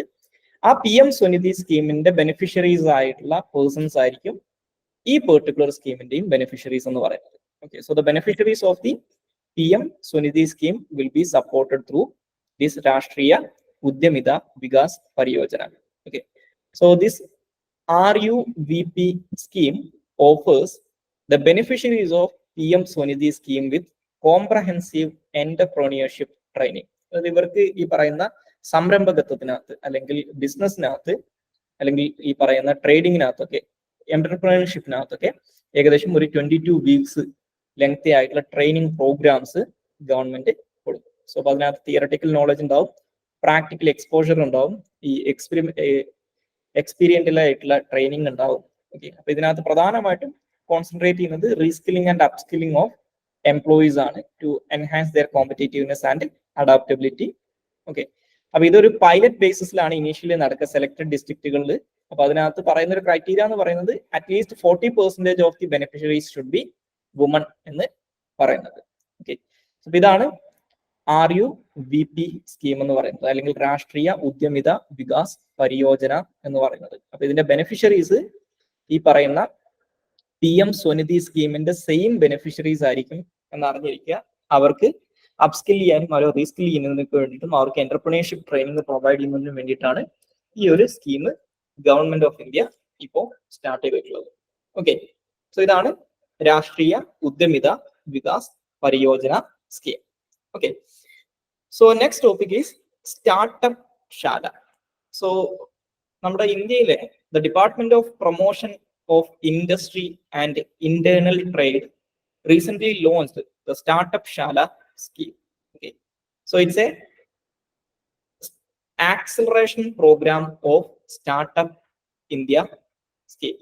Okay, നമ്മുടെ ഇന്ത്യയിലുള്ള സ്റ്റാർട്ടപ്പ് ഇന്ത്യ പ്രോഗ്രാമിന്റെ ഒരു ഫ്ലാഗ്ഷിപ്പ് ആക്സലറേഷൻ പ്രോഗ്രാം ആണ് സ്റ്റാർട്ടപ്പ് ശാല എന്ന് പറയുന്നത്.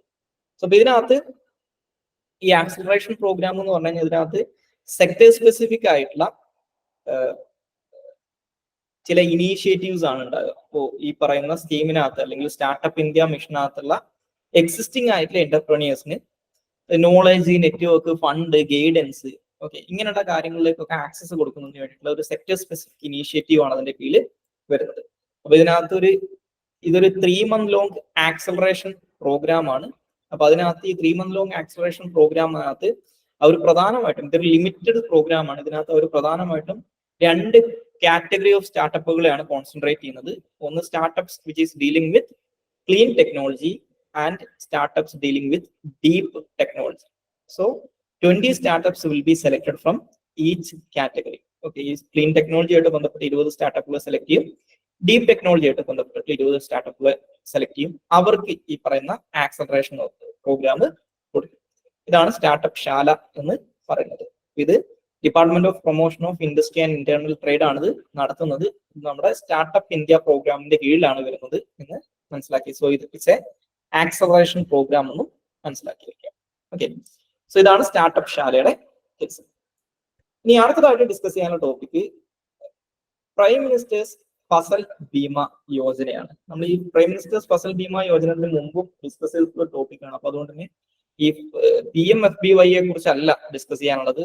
The government of India recent launched 3 new initiatives under the പ്രധാനമന്ത്രി ഫസൽ ബീമ യോജന. അപ്പൊ ഏതൊക്കെയാണ് ആ 3 ഇനീഷ്യേറ്റീവ്സ് എന്നൊന്ന് അറിഞ്ഞിരുന്നാൽ മതി. ദ ഫസ്റ്റ് വൺ ഈസ് കൃഷി Rakshak portal and help line or KRPH. So 14447 ആണ് ആ ഒരു ഹെൽപ്പ് ലൈനിന്റെ നമ്പർ ഒക്കെ ആയിട്ട് കൊടുത്തേക്കുന്നത്. സോ ദ കൃഷി Rakshak portal and help line aims to provide multilingual support transparent communication and real-time grievance solutions to the beneficiaries of Pradhan Mantri Fasal Bima Yojana. The second initiative is Learning Management System or LMS. Okay, it is aims to train the stakeholders of the scheme in efficient crop insurance and agricultural credit. The third one is Sarthi portal. Sarthi portal is to extend the coverage to health, life, home, shop, agricultural implants, motor, and parametric products. Okay, അതായത് ഈ പ്രധാനമന്ത്രി Fasal Bima യോജനക്കകത്തുള്ള insurance coverage ഈ health, life, home, shop, agricultural implants, motor, parametric products ഇതിലേക്ക് കൂടി extend ചെയ്യുന്നതിന് വേണ്ടിയിട്ടാണ് ഈ സാർത്തി portal കൊണ്ടുവന്നിട്ടുള്ളത്.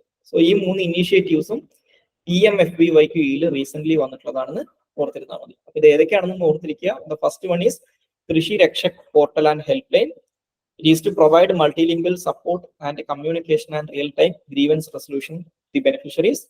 The second one is Learning Management System or LMS to train the stakeholders in efficient crop insurance and agricultural credit. The third one is Sarthi portal to extend the coverage of PMFBY to health, life, home, shop, agricultural implants, motor and parametric products. Okay. So ഇതാണ് PMFBYക്ക് കീഴിൽ വന്നിട്ടുള്ള recent ആയിട്ട് വന്നിട്ടുള്ള പുതിയൊരു 3 initiatives എന്ന് പറയുന്നത്. Okay, so ഇത് clear ആണെന്ന് വിചാരിക്കുന്നു. So the next topic is annual survey of industries. Okay, so the annual survey of industries is India's primary source of industrial statistics and it offers a comprehensive data on organized manufacturing. So this annual survey of industries is released by Ministry of Statistics and Program Implementation, and it was conducted, as the name suggests, annually under the Collection of Statistics Act since 1959. Okay, and the purpose of this annual survey of industries is to obtain a comprehensive and detailed statistics of the industrial sector within the country with an aims to estimate the contribution of registered manufacturing industries as a whole to national income. Okay, so through this survey, the government of India tried to assess the contribution made by registered manufacturing industry to the national income. Okay, so presently the annual survey of industries conduct their survey in every factories that employs 10 or more workers with a power and those employing 20 or more workers without utilizing power. In the case of factories which utilizes power, the criteria is 10 or more workers, and in the case of factories which is not using power, the criteria is 20 or more workers. So they will survey all the factories which falls under these categories, and through this survey they are trying to create a comprehensive and detailed statistical analysis about the contribution of registered manufacturing industries to the national income. Okay, so just understand that it's an annual survey released by Ministry of Statistics and Program Implementation with an aim of obtaining or collecting a comprehensive and detailed data about the contribution made by registered manufacturing industries to the national income. Okay, and the criteria that are followed by the survey to assess industries. Okay, so idana annual survey of industries ennu parayunnu. Okay, so the next topic is MQ-9B drones. Okay, so MQ-9B drones ne kurichu nammal discuss cheyanulla kaaranam ennu parayunnathu, recently the US government approved the sale of MQ-9B Sky Guardian and Sea Guardian drones to India. അതായത് India നമ്മുടെ Indian എയർഫോഴ്സിനും അതുപോലെ തന്നെ നേവിക്കും വേണ്ടിയിട്ട് ഈ MQ-9B കാറ്റഗറിയിൽ പെടുന്ന ചില ഡ്രോണുകൾ US നിന്ന് പർച്ചേസ് ചെയ്യാൻ വേണ്ടിയിട്ട് തീരുമാനിച്ചിട്ടുണ്ടായിരുന്നു. സോ അതിനു വേണ്ടിയിട്ടുള്ള നമ്മുടെ ലെറ്റർ ഓഫ് ഇന്റൻഷൻ ഒക്കെ അയച്ചിട്ടുണ്ടായിരുന്നു. And the Indian government and the manufacturer of these drones, that is the General Atomic Inc, they also came into an understanding and US government ഇതൊരു വളരെ കട്ടിംഗ് എഡ്ജ് ടെക്നോളജി ആയിട്ടുള്ള ഒരു സാധനം ആയതുകൊണ്ട് തന്നെ US ഗവൺമെന്റിന്റെ അപ്രൂവൽ ഉണ്ടെങ്കിൽ മാത്രമേ ഇത് ഇന്ത്യയിലേക്ക് എക്സ്പോർട്ട് ചെയ്യാൻ പറ്റുള്ളൂ. ഓക്കെ, കാരണം വളരെ അപൂർവം ചില രാജ്യങ്ങൾ മാത്രം യൂസ് ചെയ്യുന്ന വളരെ സഫിസ്റ്റിക്കേറ്റഡ് ആയിട്ടുള്ള ഒരു സർവൈലൻസ് ഡ്രോൺ ആണ് MQ-9B എന്ന് പറയുന്നത്.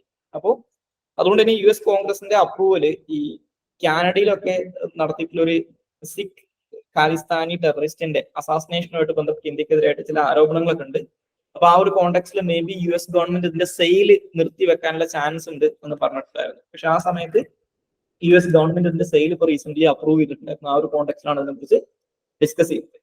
സോ ബേസിക്കലി ഈ US എയർഫോഴ്സും അതുപോലെ തന്നെ CIA ഒക്കെ യൂസ് ചെയ്യുന്ന ഒരു അൺമാൻഡ് കോമ്പാറ്റ് എയർക്രാഫ്റ്റ് ഉണ്ട്. ഇപ്പൊ നമ്മൾ സിനിമയിലൊക്കെ കാണുന്നത് പോലെ ഈ ഇപ്പൊ ശത്രുക്കളെ എലിമിനേറ്റ് ചെയ്യാനൊക്കെ യൂസ് ചെയ്യുന്ന ഒരു ഹെൽഫയർ മിസൈൽസ് ഒക്കെ ക്യാരി ചെയ്യുന്ന ഒരു US-ന്റെ ഡ്രോൺ ഉണ്ട്. അതിന്റെ പേരാണ് MQ-9 റീപ്പർ എന്ന് പറയുന്നത്. പണ്ട് ഇവർക്കൊരു MQ-1 പ്രിഡേറ്റർ എന്ന് പറയുന്ന ഡ്രോൺ ഉണ്ടായിരുന്നു. അതിന്റെ ഒരു അപ്ഡേറ്റഡ് വേർഷൻ ആണ്, ഒരു സെക്കൻഡ് ജനറേഷൻ ആണ് MQ-9 റീപ്പർ എന്ന് പറയുന്നത്. സോ ഈ MQ-9 റീപ്പറിന്റെ ഒരു വേരിയന്റ് ആണ് MQ-9B എന്ന് പറയുന്നത്. ഈ MQ-9 റീപ്പർ എന്ന് പറയുന്നത് it's mainly A unmanned Kombat aircraft. Okay, അതായത് ഈ പറയുന്ന കോമ്പാറ്റ് മിഷൻസ്, അതായത് ഈ പറയുന്ന വെപ്പൺസ് ക്യാരി ചെയ്യാൻ കേപ്പബിൾ ആയിട്ടുള്ള, അറ്റാക്ക് മിഷൻസ് കണ്ടക്ട് ചെയ്യാൻ കേപ്പബിൾ ആയിട്ടുള്ള ഒരു മെയിൽ UAV ആണ്, അല്ലെങ്കിൽ medium attitude long endurance UAV ആണ് ഈ MQ-9 റീപ്പർ എന്ന് പറയുന്നത്.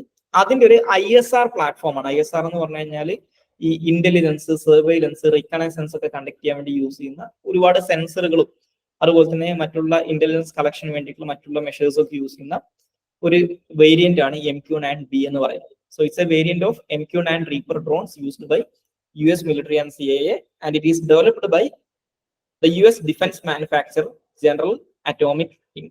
Okay, so the MQ-9B has two variants. The first one is Sky Guardian.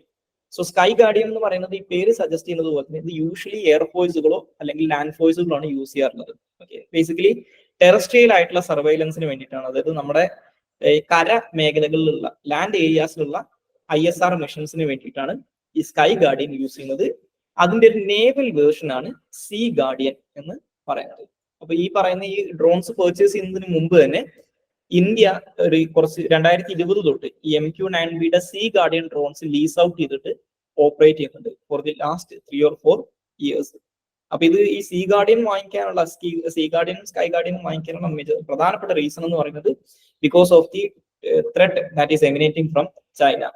In the case of the land areas, the main reason behind the purchasing of Sky Guardian drones is to survey the Indo-China border in the Himalayan region, especially in the Ladakh and Arunachal Pradesh sector.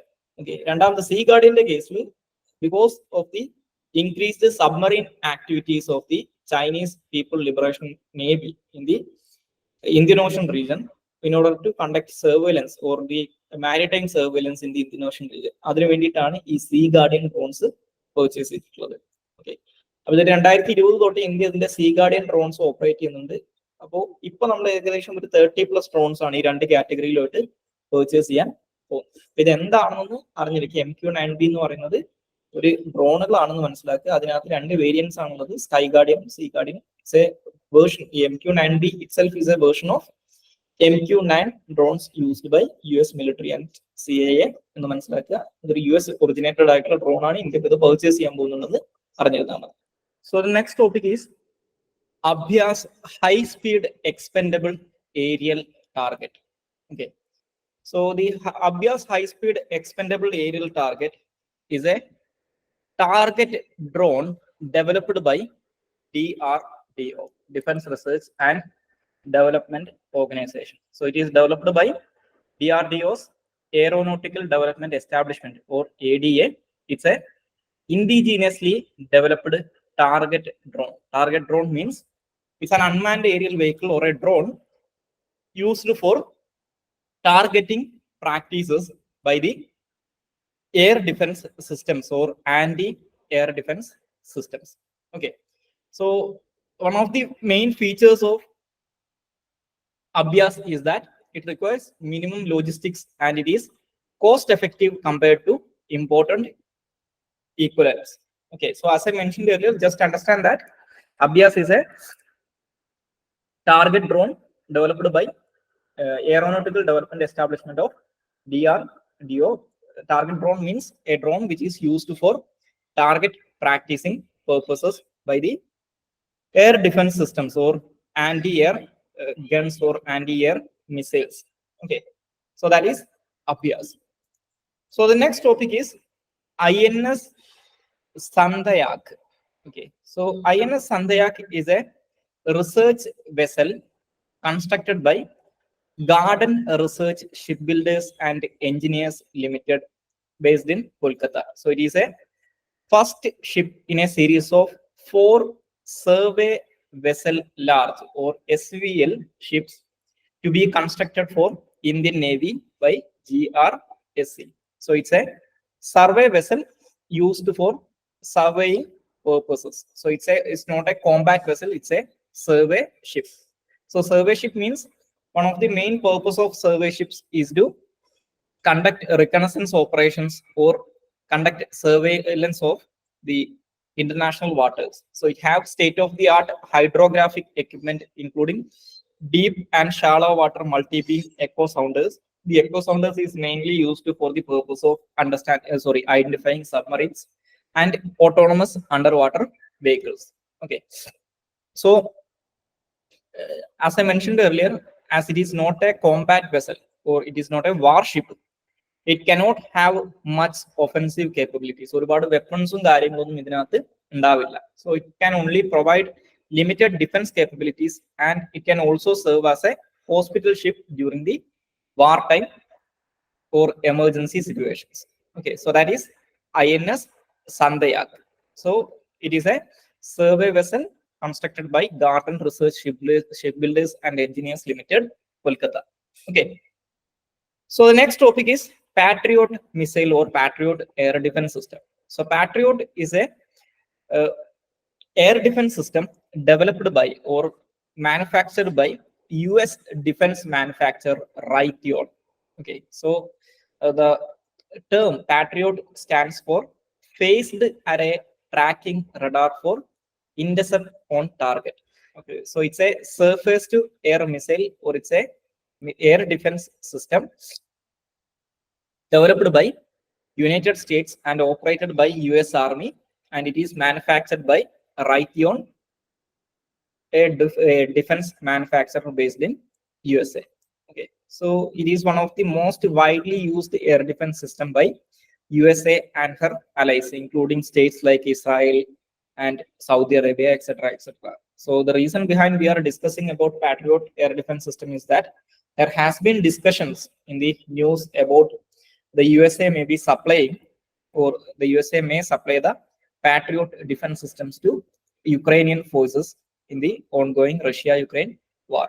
Okay, so just understand what is Patriot. Patriot is a air defense system or a surface-to-air missile system developed by or used by United States, and it is manufactured by a US defense manufacturing company known as Raytheon. Okay, because in I think in 2017 or 2018, there was a question that came in prelims about a THAAD air defense system, or there is an air defense system known as THAAD, THAAD, or Terminal High Altitude Area Defense. It's a exo-atmospheric air defense system used by USA. So the question was, ഇത്രയേ ഉള്ളൂ, ഈ THAAD എന്ന് പറയുന്നത് എന്താണെന്നായിരുന്നു ചോദ്യം. അതേപോലെ തന്നെ ഇപ്പൊ patriot എന്ന് പറഞ്ഞാൽ എന്താണെന്നൊക്കെ ചോദിച്ചിട്ടുണ്ട്. മേ ബി നിങ്ങളുടെ പ്രിലിംസിന് ക്വസ്റ്റ്യൻ വരാം. So just understand that it's A surface to air missile or an air defense system of United States. Okay, so the next topic is exercises in news. So there are 3 exercises. The first one is Sada Tensik. So Sada Tensik is the first edition of a joint army exercise or a joint military exercise between the land forces between India and Saudi Arabia. So it is the inaugural edition that was conducted in the Rajasthan desert from January 29th to February 10th between Indian and Saudi Arabian land forces for armies. Okay, so that is Sada Tensik. The second one is exercise Dosti 16. So the exercise Dosti is actually a biannual trilateral Coast Guard exercise conducted between India, Maldives, and Sri Lanka. So 16 denotes it is the 16th edition of this exercise. So it's a biennial exercise. That means it will be held in every 2 years, and it's a trilateral exercise. That means between India, Maldives, and Sri Lanka, and it is an exercise between the coast guards of these respective countries. So that is exercise Dosti 16. The next one is exercise Steadfast Defender 24. So the exercise Steadfast Defender 24 has nothing to do with India, but we are discussing about this mainly because it was a huge exercise conducted under the NATO alliance. Okay, so it was a NATO exercise conducted in the European front by NATO. So the exercise Steadfast Defender, it was actually the second edition of this exercise. The first edition was conducted in 2021. The major purpose of this exercise is to assess the readiness of the NATO forces against the Russian aggression. Okay, so in case Russia attacks any NATO forces, they are trying to prepare their troops for such a eventuality.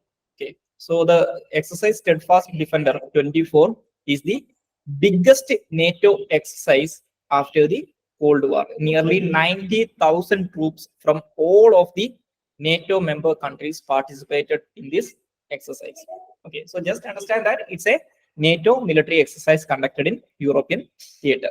Okay, so that is exercises in news. So the next topic is the Water Prevention and Control of Pollution Amendment Act 2024. Okay. So the Water Prevention and Control of Pollution Amendment Act 2024 is an amendment act made to the Water Prevention and Control of Pollution Act.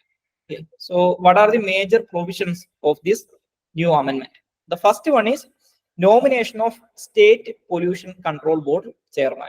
Okay. So the Amendment Act empowers the central government to prescribe the manner of nomination of chairman of the State Pollution Control Board. Okay, so simply means this amendment will give the central government the authority to dictate to the state government who will be appointed as the chairman of State Pollution Control Board.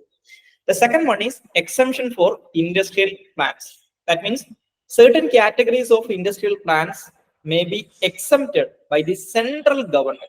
Okay, note by the central government from the application of Section 25 of the Water Prevention and Control of Pollution Act. Actually, the Section 25 deals with the restriction on a new outlet and discharges. So the central government can exempt certain industries or certain categories of industrial plants from this ambit of Section 25. The next major provision is guidelines for consent granting process. Okay, so that means as per the new amendment, the central government is authorized to issue guidelines concerning grant, refusal, or cancellation of consent by the State Pollution Control Board for the establishment of industries. Okay. And the next one is decriminalization of minor offenses. The minor offenses mentioned in the parent act or the original act were decriminalized by the amendment. Okay, so the criminal penalties will be replaced with monetary fines or monetary penalties or monetary fines for. Okay. The next one is adjudication of penalties. The penalties for violations will be adjudicated by an officer not below the rank of Joint Secretary to the central government or Secretary to the state government. Okay. The next one is punishment for non-compliances. Okay. So the new amendment provides for stringent or very hard provisions for failure to comply with the restriction on the new outlets and discharges. Okay. The last one is utilization of penalty amount. The penalty amount collected under this act will be credited to Environmental Protection Fund established under the Environmental Protection Act 1986. So this fund will be used for financing environmental protection initiatives and restoration efforts. Okay. So these are the major provisions that is introduced or that is added to the Water Prevention and Control of Pollution Act through the 2024 amendment. Okay. So is it clear? Okay. So the next topic is GROW report, or greening and restoration of wasteland and agroforestry report, also known as GROW report, that is greening and restoration of wetland with agroforestry report. So this report is released by Niti Aayog and it aims to facilitate restoration projects for achieving national commitments of land degradation neutrality, and it aims to restore 26 million hectares of degraded land by 2030. Okay. So this report, or the GROW report, aims to facilitate the restoration projects for achieving national commitment of land degradation neutrality and the restoration of 26 million hectares of degraded land by 2030, and as well as creating an additional carbon sink of 2.5 to 3 billion tons of carbon dioxide equivalent. Okay. So it's a multi-institutional efforts led by Niti Aayog, and it utilizes remote sensing and GIS to assess agroforestry suitability across all districts in India. Okay, so that is GROW report, or greening and restoration of wasteland with agroforestry report. Okay, so just understand that what is the purpose of the report and who releases the report. Okay. So the next topic is STAR metrics. So STAR metrics, or species threat abatement and restoration metrics, okay, also known as STAR metrics, is a metrics developed by International Union for Conservation of Nature, or IUCN, in association with other similar organizations and experts. Okay.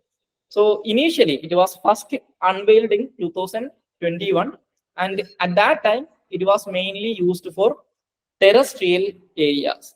But from 2024 onwards, the ambit of this initiative was expanded to marine areas too. Okay. So the STAR metric utilizes existing data from IUCN red list of threatened species to quantify the extinction risk and threats faced by different species. Okay, so the STAR metric utilizes the IUCN red list to quantify the extinction risk and the threats faced by species. Okay, so the STAR assessment, the STAR metrics assess the potential of specific action at specific location to contribute to international conservation targets. Okay. So as per the STAR metrics, it estimates two kinds of actions: threat abatement and habitat restoration. Okay, so just understand what is STAR metrics. STAR metrics means species threat abatement and restoration metrics. It is used by, or it is developed by IUCN for assessing the threat faced by, assessing the extinction or threats faced by species mentioned in the IUCN red list. Okay, so it was first unveiled in 2021 for terrestrial areas. From 2024 onwards, it was also extended to marine areas. So that is STAR metrics. Okay. So the next topic is FMBAP, or Flood Management and Border Areas Program. A flood management and border areas program. So it's a centrally sponsored scheme initially launched during the 11th 5-year plan from 2007 to 2012. But recently, the government of India has extended the ambit of this plan. Okay, previously the government of India extended the tenure of the plan till 2021-22, But recently, the government of India approved this plan for a further 5-year period from 2021-22 to 2025-26. Okay. So the flood management and border area program aims to supplement the efforts taken by the concerned state governments to protect human life, land, and property from flood by providing technical guidance and financial assistance. Okay. So it's a centrally sponsored scheme under the Ministry of Jal Shakti. It was initially announced in 11th 5-year plan, but recently Government of India has decided to extend this plan till 2025-26. So through this scheme, the Government of India will provide technical guidance and financial assistance to supplement the efforts taken by the state governments to protect human life and land and property from flood. Okay, so that is flood management and border areas program. Okay, so that is FMBAP. Okay, so the next topic is atmospheric river. Okay, so the atmospheric river, like the name suggests, it's a narrow corridor of concentrated water vapor transported in the atmosphere. അത് നമ്മുടെ കരയിലൂടെ ഭൂമിയിലൂടെയൊക്കെ നദികൾ ഒഴുകുന്നത് പോലെ, reverse ഒഴുകുന്നത് പോലെ അന്തരീക്ഷത്തിലൂടെ concentrated ആയിട്ടുള്ള water vapour ഒരു വലിയൊരു ഏരിയയിലേക്ക് ട്രാൻസ്പോർട്ട് ചെയ്യപ്പെടുന്നുണ്ടെങ്കിൽ അതിനെയാണ് അറ്റ്മോസ്ഫിയറിക് റിവർ എന്ന് പറയാം. ഇത് പലപ്പോഴും തൗസൻഡ്സ് ഓഫ് കിലോമീറ്റേഴ്സ് വരെ ഇത്തരത്തിൽ വാട്ടർ വേപ്പർ ഇങ്ങനെ ക്യാരി ചെയ്ത് കൊണ്ടുപോകുന്നതാണ് പറയുന്നത്. Okay, so similar to clouds, when atmospheric rivers are run up against mountains or local atmospheric dynamics and forced to descend, ഇത് വലിയ രീതിയിൽ റെയിൻഫോൾ ക്രിയേറ്റ് ചെയ്യാൻ കാരണമാകും. റെയിൻഫോളോ അല്ലെങ്കിൽ പ്രസിപ്പിറ്റേഷന് കാരണമാകും, റെയിൻഫോളോ സ്നോഫോളിന് കാരണമാകും. അപ്പൊ ഇത്തരത്തിൽ വളരെ ഫേമസ് ആയിട്ടുള്ള ഒരു അറ്റ്മോസ്ഫിയറിക് റിവർ ആണ് ദി പൈനാപ്പിൾ എക്സ്പ്രസ് എന്ന് പറയുന്നത്. ഓക്കെ, സോ ഈ പൈനാപ്പിൾ എക്സ്പ്രസ് ഈ ട്രോപ്പിക്കൽ പസഫിക് റീജിയനിൽ നിന്ന്, ഓക്കെ, അതായത് ഈ ഹവായിയൊക്കെ ഉൾപ്പെടുന്ന ട്രോപ്പിക്കൽ പസഫിക് റീജിയനിൽ നിന്ന് US-ന്റെയും കാനഡയുടെയും വെസ്റ്റേൺ കോസ്റ്റിലേക്ക് വലിയ രീതിയിൽ മഴയ്ക്ക് കാരണമാകുന്ന ഒന്നാണ് ഈ പൈനാപ്പിൾ എക്സ്പ്രസ് എന്ന് പറയുന്നത്. അതായത് തൗസൻഡ്സ് ഓഫ് കിലോമീറ്റേഴ്സ് അകലെ കിടക്കുന്ന ഈ ഹവായി, അതുപോലെ തന്നെ ജപ്പാന്റെ ഒക്കെ സൈഡിൽ വരുന്ന ചില ഐലൻഡുകളുണ്ട്. അവിടെ നിന്നുള്ള വാട്ടർ വേപ്പർ ക്യാരി ചെയ്തുകൊണ്ട് US-ന്റെയും കാനഡയുടെ വെസ്റ്റേൺ കോസ്റ്റ് വരെയൊക്കെ ഇത്തരത്തിൽ ഈ പ്രസിപ്പിറ്റേഷന് കാരണമാകുന്ന അല്ലെങ്കിൽ മോയ്സ്ചർ ട്രാൻസ്പോർട്ട് ചെയ്യുന്ന ഒരു അറ്റ്മോസ്ഫിയറിക് റിവർ ആണ് പൈനാപ്പിൾ എക്സ്പ്രസ് എന്ന് പറയുന്നത്. അപ്പൊ ഈ ടേം ഒക്കെ ഒന്ന് ഓർത്തു വെച്ചോ, മേ ബി പ്രിലിംസിനൊക്കെ ചോദിക്കാം എന്താണ് പൈനാപ്പിൾ എക്സ്പ്രസ് എന്നൊക്കെ. സോ പൈനാപ്പിൾ എക്സ്പ്രസ് ഒരു അറ്റ്മോസ്ഫിയറിക് റിവർ ആണ് that is originated from the Hawaiian islands or from the tropical Pacific around Hawaiian Islands, and it causes or it transport moisture from that area to US and Canadian west coast. Okay, so idana atmospheric river ennu parayunnathu. So the next topic is Ghar portal or the Go Home and Reunite portal. Okay, so the Ghar portal or Go Home and Reunite portal is actually a portal developed by NCPCR or National Commission for Protecting Child Rights. Okay, National Commission for the Protection of Child Rights. So it was developed by NCPCR to digitally monitor and track the restoration and repatriation of children as per the protocol under the Juvenile Justice Care and Protection of Children Act 2015. Okay, so it was developed by NCPCR and to be used by NCPCR to digitally monitor and track the repatriation of children to their homes as per the protocols under the Juvenile Justice Act 2015. Okay, so the salient features of this Ghar portal including a digital tracking and monitoring of children who are in juvenile justice system and have to be repatriated to another country or state or district. Okay, ഇപ്പൊ നമ്മുടെ കേരളത്തിലുള്ള juvenile justice ഹോംസിൽ താമസിക്കുന്ന ഒരു neighbouring സ്റ്റേറ്റിലോ അല്ലെങ്കിൽ മറ്റൊരു സ്റ്റേറ്റിൽ നിന്നുള്ള ഒരു കുട്ടി ഉണ്ടെന്ന് വെച്ചോ. സോ അപ്പൊ അങ്ങനെയുള്ള കുട്ടികളെ ആ ജുവനൈൽ ജസ്റ്റിസ് ഹോമിലുള്ള കാലാവധി കഴിഞ്ഞ് കഴിഞ്ഞാൽ അവരുടെ നാട്ടിലേക്ക് തിരിച്ചാക്കേണ്ടി വരും. അപ്പൊ അങ്ങനെയുള്ള കാര്യങ്ങൾ, അങ്ങനെയുള്ള inter state or inter country, inter district ട്രാൻസ്ഫേഴ്സിനെ മോണിറ്റർ ഡിജിറ്റലി ട്രാക്ക് ചെയ്യാൻ പറ്റും. and the digital transfer of cases of children to the concerned juvenile justice board or child welfare committee of the state for speedy repatriation of children. അതായത് ഇത്തരത്തിലുള്ള കേസുകൾ, കുട്ടികളുമായിട്ട് ബന്ധപ്പെട്ട കേസുകൾ concern ആയിട്ടുള്ള juvenile justice ബോർഡുകൾക്ക് അല്ലെങ്കിൽ child welfare കമ്മിറ്റീസിന് digitally transfer ചെയ്യാൻ പറ്റും. And where there is a requirement of translator or interpreter or expert request to be made to the concerned state government. അതായത് ഇത്തരത്തിൽ ഒരു ഇന്റർപ്രറ്ററെയോ അല്ലെങ്കിൽ ട്രാൻസ്ലേറ്ററെയോ എക്സ്പേർട്ടിനെ ഒക്കെ ആവശ്യമുണ്ടെങ്കിൽ അതിന് സ്റ്റേറ്റ് ഗവൺമെന്റ് എന്ത് ചെയ്യാം, ഇതിലൂടെ റിക്വസ്റ്റ് ചെയ്യാൻ പറ്റും.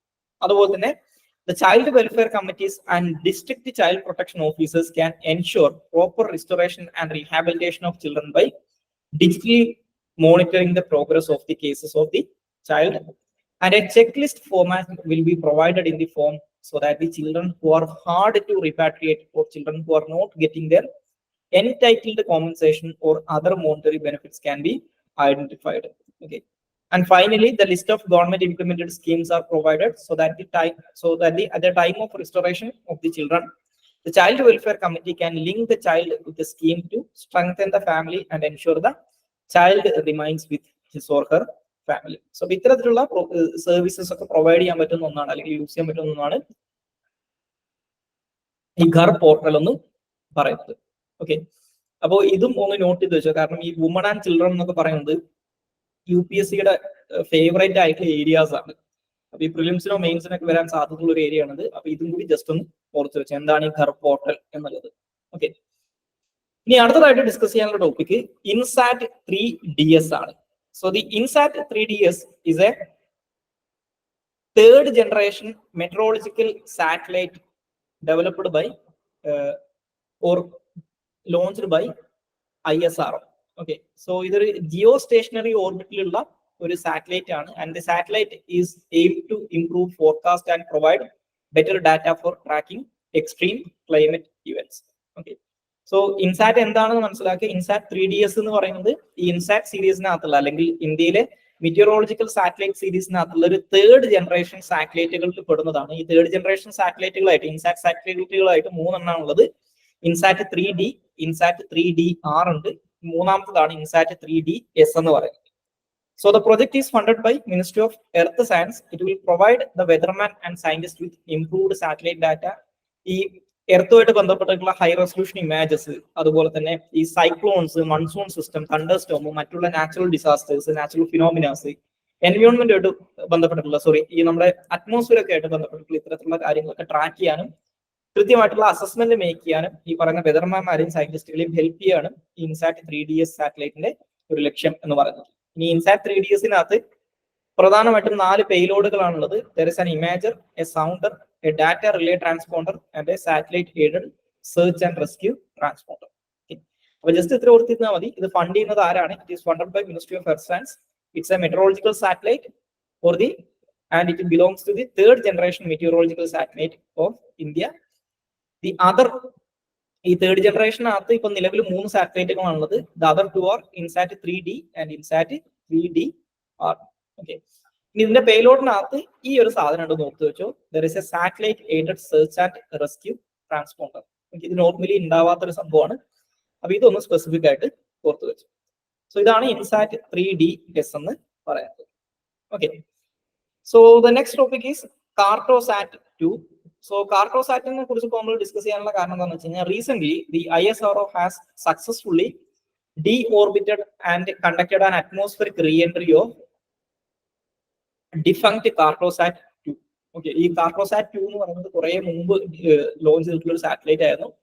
അപ്പൊ അതിന്റെ എക്സ്പയറി ആയപ്പോ അല്ലെങ്കിൽ അതിന്റെ ലൈഫ് കഴിഞ്ഞ സമയത്ത് നോർമലി ഇങ്ങനെയുള്ള സാധനങ്ങൾ ഒന്നെങ്കിൽ സ്പേസ് ജങ്ക് ആയിട്ട് മാറുകയോ അല്ലെങ്കിൽ നമ്മുടെ ഭൂമിയുടെ എവിടെയെങ്കിലും ഒക്കെ പോയിട്ട് ഈ ജനവാസ മേഖലയിലേക്ക് വെച്ചെന്ന് വീഴാനൊക്കെയുള്ള സാധ്യതയുള്ള ഒരു സംഭവമാണ് ഈ പറയുന്നത് നമ്മുടെ ലോവർ ഓർബിറ്റിലൊക്കെയുള്ള സാറ്റലൈറ്റുകൾ എന്ന് പറയുന്നത്. അപ്പൊ ഈ കാർട്ടോസാറ്റ് 2ന്റെ കേസിൽ നമ്മുടെ ISRO അതിനെ ഡിയോർബിറ്റ് എന്ന് പറഞ്ഞാൽ നമ്മുടെ ഭൂമിയിലേക്ക് റീ എൻട്രി ചെയ്യിച്ചിട്ട് ഒരു അറ്റ്മോസ്ഫിയർ കൺട്രോൾഡ് ആയിട്ടുള്ള അറ്റ്മോസ്ഫിയർ റീ എൻട്രിയിലൂടെ സേഫ് ആയിട്ട് ഇല്ലാതാക്കിയിട്ടുണ്ടെന്ന് ഓർത്തിരിക്കുക. So the Cartosat 2 was first launched in 2007. ഇത് കിടക്കുന്നത് സൺ സിൻക്രണസ് ഓർബിറ്റിലാണ്. അപ്പൊ ഇതൊരു റിമോട്ട് സെൻസിങ് സാറ്റലൈറ്റ് ആണ് ഈ കാർട്ടോസാറ്റ് എന്ന് മനസ്സിലാക്കി. Capable of providing scene specific spot imagery. നമ്മുടെ ഇന്ത്യയുടെ കാർട്ടോസാറ്റ് സാറ്റലൈറ്റുകൾ എന്ന് പറഞ്ഞു കഴിഞ്ഞാൽ ബേസിക്കലി ഇമാജറി ഇമാജ് സെൻസിങ്ങിന് വേണ്ടിയിട്ട്, റിമോട്ട് സെൻസിങ്ങിന് വേണ്ടിയിട്ട് യൂസ് ചെയ്യുന്ന സാറ്റലൈറ്റുകളാണെന്ന് ഓർത്തിരിക്കുക. ഓക്കെ, ഇത് എന്താണെന്ന് മാത്രം അറിഞ്ഞാൽ മതി, ബാക്കിയുള്ള ഡീറ്റെയിൽസ് ഒന്നും അറിയണമെന്നില്ല. ഓക്കെ, സോ അടുത്തതായിട്ട് ഡിസ്കസ് ചെയ്യാനുള്ള ടോപ്പിക് യുവിക ആണ്. So Yuvika is a special programme recent organised by ISRO for school children in India. ഇന്ത്യയിൽ 9ാം ക്ലാസ്സിലൊക്കെ പഠിക്കുന്ന സ്കൂൾ കുട്ടികൾക്ക് വേണ്ടിയിട്ട് ISRO ലോഞ്ച് ചെയ്തിട്ടുള്ള ഒരു പ്രോഗ്രാമാണ് യുവിക എന്ന് പറയുന്നത്. സോ ഇതിന്റെ ഒരു പർപ്പസ് അല്ലെങ്കിൽ ഒബ്ജക്റ്റീവ് എന്ന് പറയുന്നത് to impart basic knowledge on space science, space technology and space application to the younger students, encourage students to pursue science, technology and engineering and mathematics, or നമ്മൾ STEM ഫീൽഡ് എന്ന് പറയും, science, technology, engineering, mathematics field എന്ന് പറയും. അപ്പൊ ഈ കാര്യങ്ങളിലൊക്കെ സ്റ്റുഡൻസിനെ എന്താണ് ഒന്ന് അവരെ ബേസിക്കലി ഒന്ന് മോട്ടിവേറ്റ് ചെയ്യാനൊക്കെ വേണ്ടിയിട്ടാണ് ISRO ഈ യുവിക എന്ന് പറയുന്ന സ്കീം സ്റ്റാർട്ട് ചെയ്തിട്ടുള്ളത്. ഓക്കെ, ഇനി അടുത്തതായിട്ട് ഡിസ്കസ് ചെയ്യാനുള്ള topic global initiative on digital health ആണ്, അല്ലെങ്കിൽ GIDH ആണ്. സോ ഈ GIDH എന്ന് പറയുന്നത് ബേസിക്കലി ഇന്ത്യയുടെ ഒരു ഇനീഷ്യേറ്റീവ് ആയിരുന്നു, ഈ global initiative on digital health എന്ന് പറയുന്നത്. It was initially announced during the India's presidency to the G20. 2023 G20 Indian presidency ഉണ്ടായിരുന്ന ഒരു സമയത്ത് അനൗൺസ് ചെയ്തൊരു സാധനമാണിത്. സോ ഇത് റീസെന്റ് WHO ഇത് എസ്റ്റാബ്ലിഷ് ചെയ്യാൻ വേണ്ടിയിട്ട് തീരുമാനിച്ചിട്ടുണ്ടായിരുന്നു. അപ്പോൾ ആ ഒരു കോണ്ടെക്സ്റ്റിലാണ് ഇതിനെ കുറിച്ച് ഡിസ്കസ് ചെയ്യുന്നത്. സോ ഇതൊരു നെറ്റ്വർക്ക് ഓഫ് നെറ്റ്വർക്ക്സ് ആണെന്നാണ് പറയുന്നത്. It is a network of networks managed by World Health Organization aimed at implementing the global strategy on digital health 2020-25 and other WHO standard for digital health system transformation. ഞാൻ നേരത്തെ പറഞ്ഞ പോലെ it was agreed upon during India's G20 presidency in 2023. Okay, so നമ്മുടെ ഈ ലോകത്ത് തന്നെയുള്ള digital health അഡ്വാൻസ്മെന്റിനെയൊക്കെ ഒന്ന് address ചെയ്യാനുള്ള ഒരു ഇനീഷ്യേറ്റീവ് ആയിട്ടാണ് ഇന്ത്യ ഇതിനു വേണ്ടിയിട്ട് സംസാരിച്ചിട്ടുണ്ടായിരുന്നത്. ഓക്കെ, അപ്പോൾ ഈ ഡിജിറ്റൽ ഹെൽത്ത് സർവീസസിന്റെ ഒരു അതിന്റെ ഒരു പൊട്ടൻഷ്യലിനെ എൻഹാൻസ് ചെയ്യാൻ അല്ലെങ്കിൽ അതിനെ എംഫസൈസ് ചെയ്യുന്ന ഒന്നാണ് ഈ പറയുന്ന GIDH എന്ന് പറയുന്നത്. ഓക്കെ, അപ്പൊ ബേസിക്കലി ഈ പറയുന്ന ഇതിനകത്തുള്ള രാജ്യങ്ങൾക്കിടയിൽ ഡിജിറ്റൽ ഹെൽത്തുമായിട്ട് ബന്ധപ്പെട്ടുള്ള കോഓപ്പറേഷനും കോർഡിനേഷനും ഒക്കെ വർദ്ധിപ്പിക്കുക, ഈ ഗ്ലോബൽ സൗത്തിലുള്ള രാജ്യങ്ങൾക്ക് ഈ പറയുന്ന ഡിജിറ്റൽ ഹെൽത്ത് എൻഹാൻസ് ചെയ്യുന്നതിന് വേണ്ടി അല്ലെങ്കിൽ അത് ഇംപ്രൂവ് ചെയ്യുന്നതിന് വേണ്ടിയിട്ടുള്ള സപ്പോർട്ട് കൊടുക്കുക, ഇങ്ങനെയുള്ള കാര്യങ്ങളൊക്കെയാണ് ഈ ഇനീഷ്യേറ്റീവിനകത്ത് പ്രധാനമായിട്ടും പറയുന്നത്. And the GIDH recognizes digital health as a proven accelerator to advance health outcome and achieve universal health coverage and health related sustainable development goals. Okay, ഇതിൽ എന്താണെന്ന് അറിഞ്ഞിരുന്നാൽ മതി. Global initiative on digital health എന്ന് പറയുന്നത് it is a network of networks managed by World Health Organization aimed at implementing global strategy on digital health 2020-25. Okay, അതുപോലെ തന്നെ ഇത് agree ചെയ്യപ്പെട്ടിട്ടുള്ളത് 2023 ഇന്ത്യയുടെ G20 പ്രസിഡൻസിയുടെ സമയത്താണെന്നും ഓർത്തിരിക്കുക. ഓക്കെ, സോ ഇനി നമുക്ക് അടുത്തതായിട്ട് ഡിസ്കസ് ചെയ്യാനുള്ള ടോപ്പിക് ഗിനിയ വോം ഡിസീസ് ആണ്, അല്ലെങ്കിൽ GWD ആണ്. So the guinea worm disease is a parasite infection caused by guinea worm. Okay, so ഇത് ബേസിക്കലി ഈ ഗിനിയ വോം ഇൻഫെക്റ്റഡ് ആയിട്ടുള്ള വെള്ളം കുടിക്കുമ്പോഴാണ് ആളുകൾക്ക് ഈ പറയുന്ന ഇൻഫെക്ഷൻ വരാറുള്ളത്. സോ ഇതൊരു പാരസൈറ്റിക് ഇൻഫെക്ഷൻ ആണ്. അപ്പോൾ യൂഷ്വലി ഇത് സംഭവിക്കാറുള്ളത് എന്താണെന്ന് വെച്ച് കഴിഞ്ഞാൽ ഈ ഗിനിയ വോമിന്റെ കാരിയേഴ്സ് ആയിട്ടുള്ള കുറെ ഫ്ലീസ് ഉണ്ട്. ഓക്കെ, ആ ഫ്ലീസ് ഇൻഫെക്റ്റഡ് ആയിട്ടുള്ള ഈ ഗിനിയ വോം ലാർവേസിനെ അവിടെ ഡെപ്പോസിറ്റ് ചെയ്തിട്ടുണ്ടാവും. ആ വെള്ളം കുടിക്കുന്ന സമയത്താണ് ഈ ഗിനിയ വോം ഡിസീസ് വരാറുള്ളത്. സോ ഇത് പ്രധാനമായിട്ടും ലെഗിനും ഫീറ്റിനുമാണ് ഈ അസുഖം ബാധിക്കാറുള്ളത്. അപ്പോൾ സ്വാഭാവികമായിട്ടും ആളുകളുടെ മൊബിലിറ്റിനെ ബാധിക്കുന്ന ഒരു അസുഖമാണ് ഇത്. അപ്പൊ ഈ ഗിനിയ വോം ഡിസീസിന്റെ ഒരു പ്രശ്നം എന്ന് പറയുന്നത് ഇതിന് കൃത്യമായിട്ടുള്ള ഒരു വാക്സിനോ അല്ലെങ്കിൽ മെഡിക്കേഷനോ ഒന്നും അവൈലബിൾ അല്ല. ഇതിനകത്തുള്ളത് പ്രിവെൻഷൻ സ്ട്രാറ്റജീസ് മാത്രമാണ്. പക്ഷേ ഈ ഗിനിയ വോം ഡിസീസ് ഇപ്പോൾ നിയർ ടു ഒരു ഇറാഡിക്കേഷന്റെ വക്കോളത്ത് നിൽക്കുന്ന ഒരു ഡിസീസാണ്. ഏകദേശം ഭൂമിയിൽ നിന്ന് അപ്രത്യക്ഷമായിക്കൊണ്ടിരിക്കുന്ന ഒരു ഡിസീസാണ്. ഇപ്പൊ നമ്മുടെ ഇന്ത്യയുടെ കേസിൽ India achieved guinea worm disease elimination in 1990s, അതായത് ഒരു 1900 ഒക്കെ അവസാനത്തിൽ 2000 ഒക്കെ ഒരു തൊട്ട് മുമ്പായിട്ട് ഇന്ത്യ ഇതിനെ കംപ്ലീറ്റ്ലി എലിമിനേറ്റ് ചെയ്തിട്ടുണ്ടായിരുന്നു.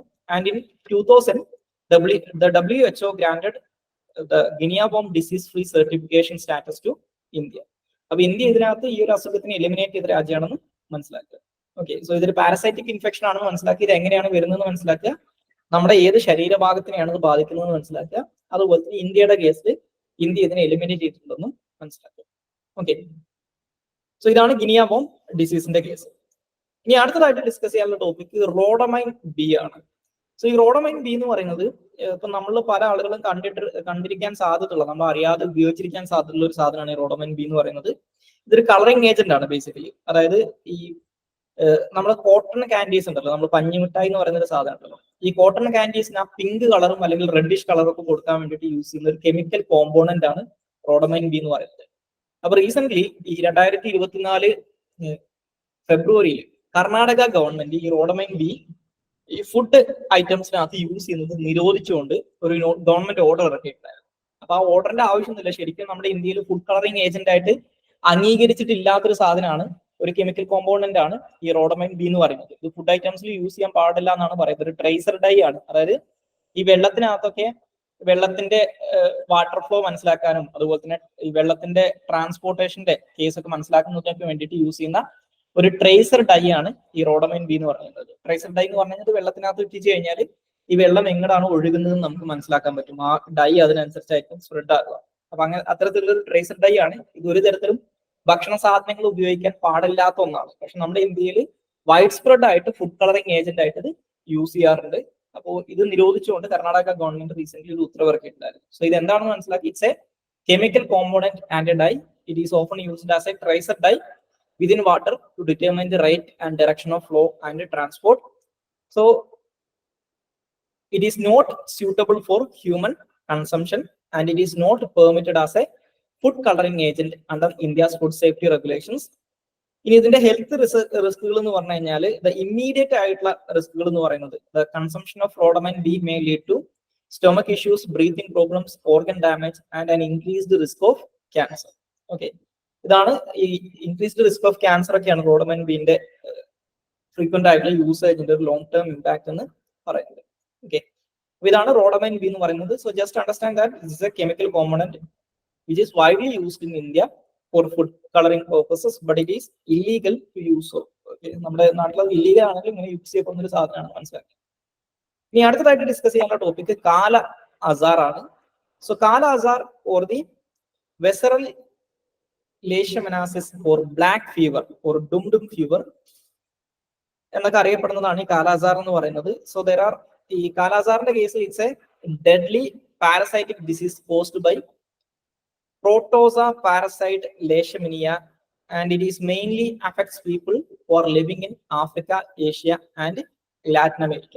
ഓക്കെ, സോ ഈ ട്രീറ്റ് ചെയ്യാതിരുന്ന് കഴിഞ്ഞാൽ, അൺട്രീറ്റഡ് ആയിട്ടിരുന്നു കഴിഞ്ഞാൽ it may lead to death എന്നാണ് പറയുന്നത്. Okay, it can cause death if left untreated. And as per the WHO reports, it is the second deadliest parasite disease in the world.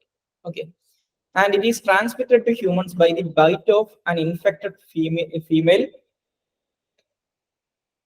phlebotomine sandfly. Okay, ഇതാണ് ഇതിന്റെ പ്രധാനപ്പെട്ട കാര്യം എന്ന് പറയുന്നത്. And India contributes about 11.5% of the total cases of Kala Azar reported globally.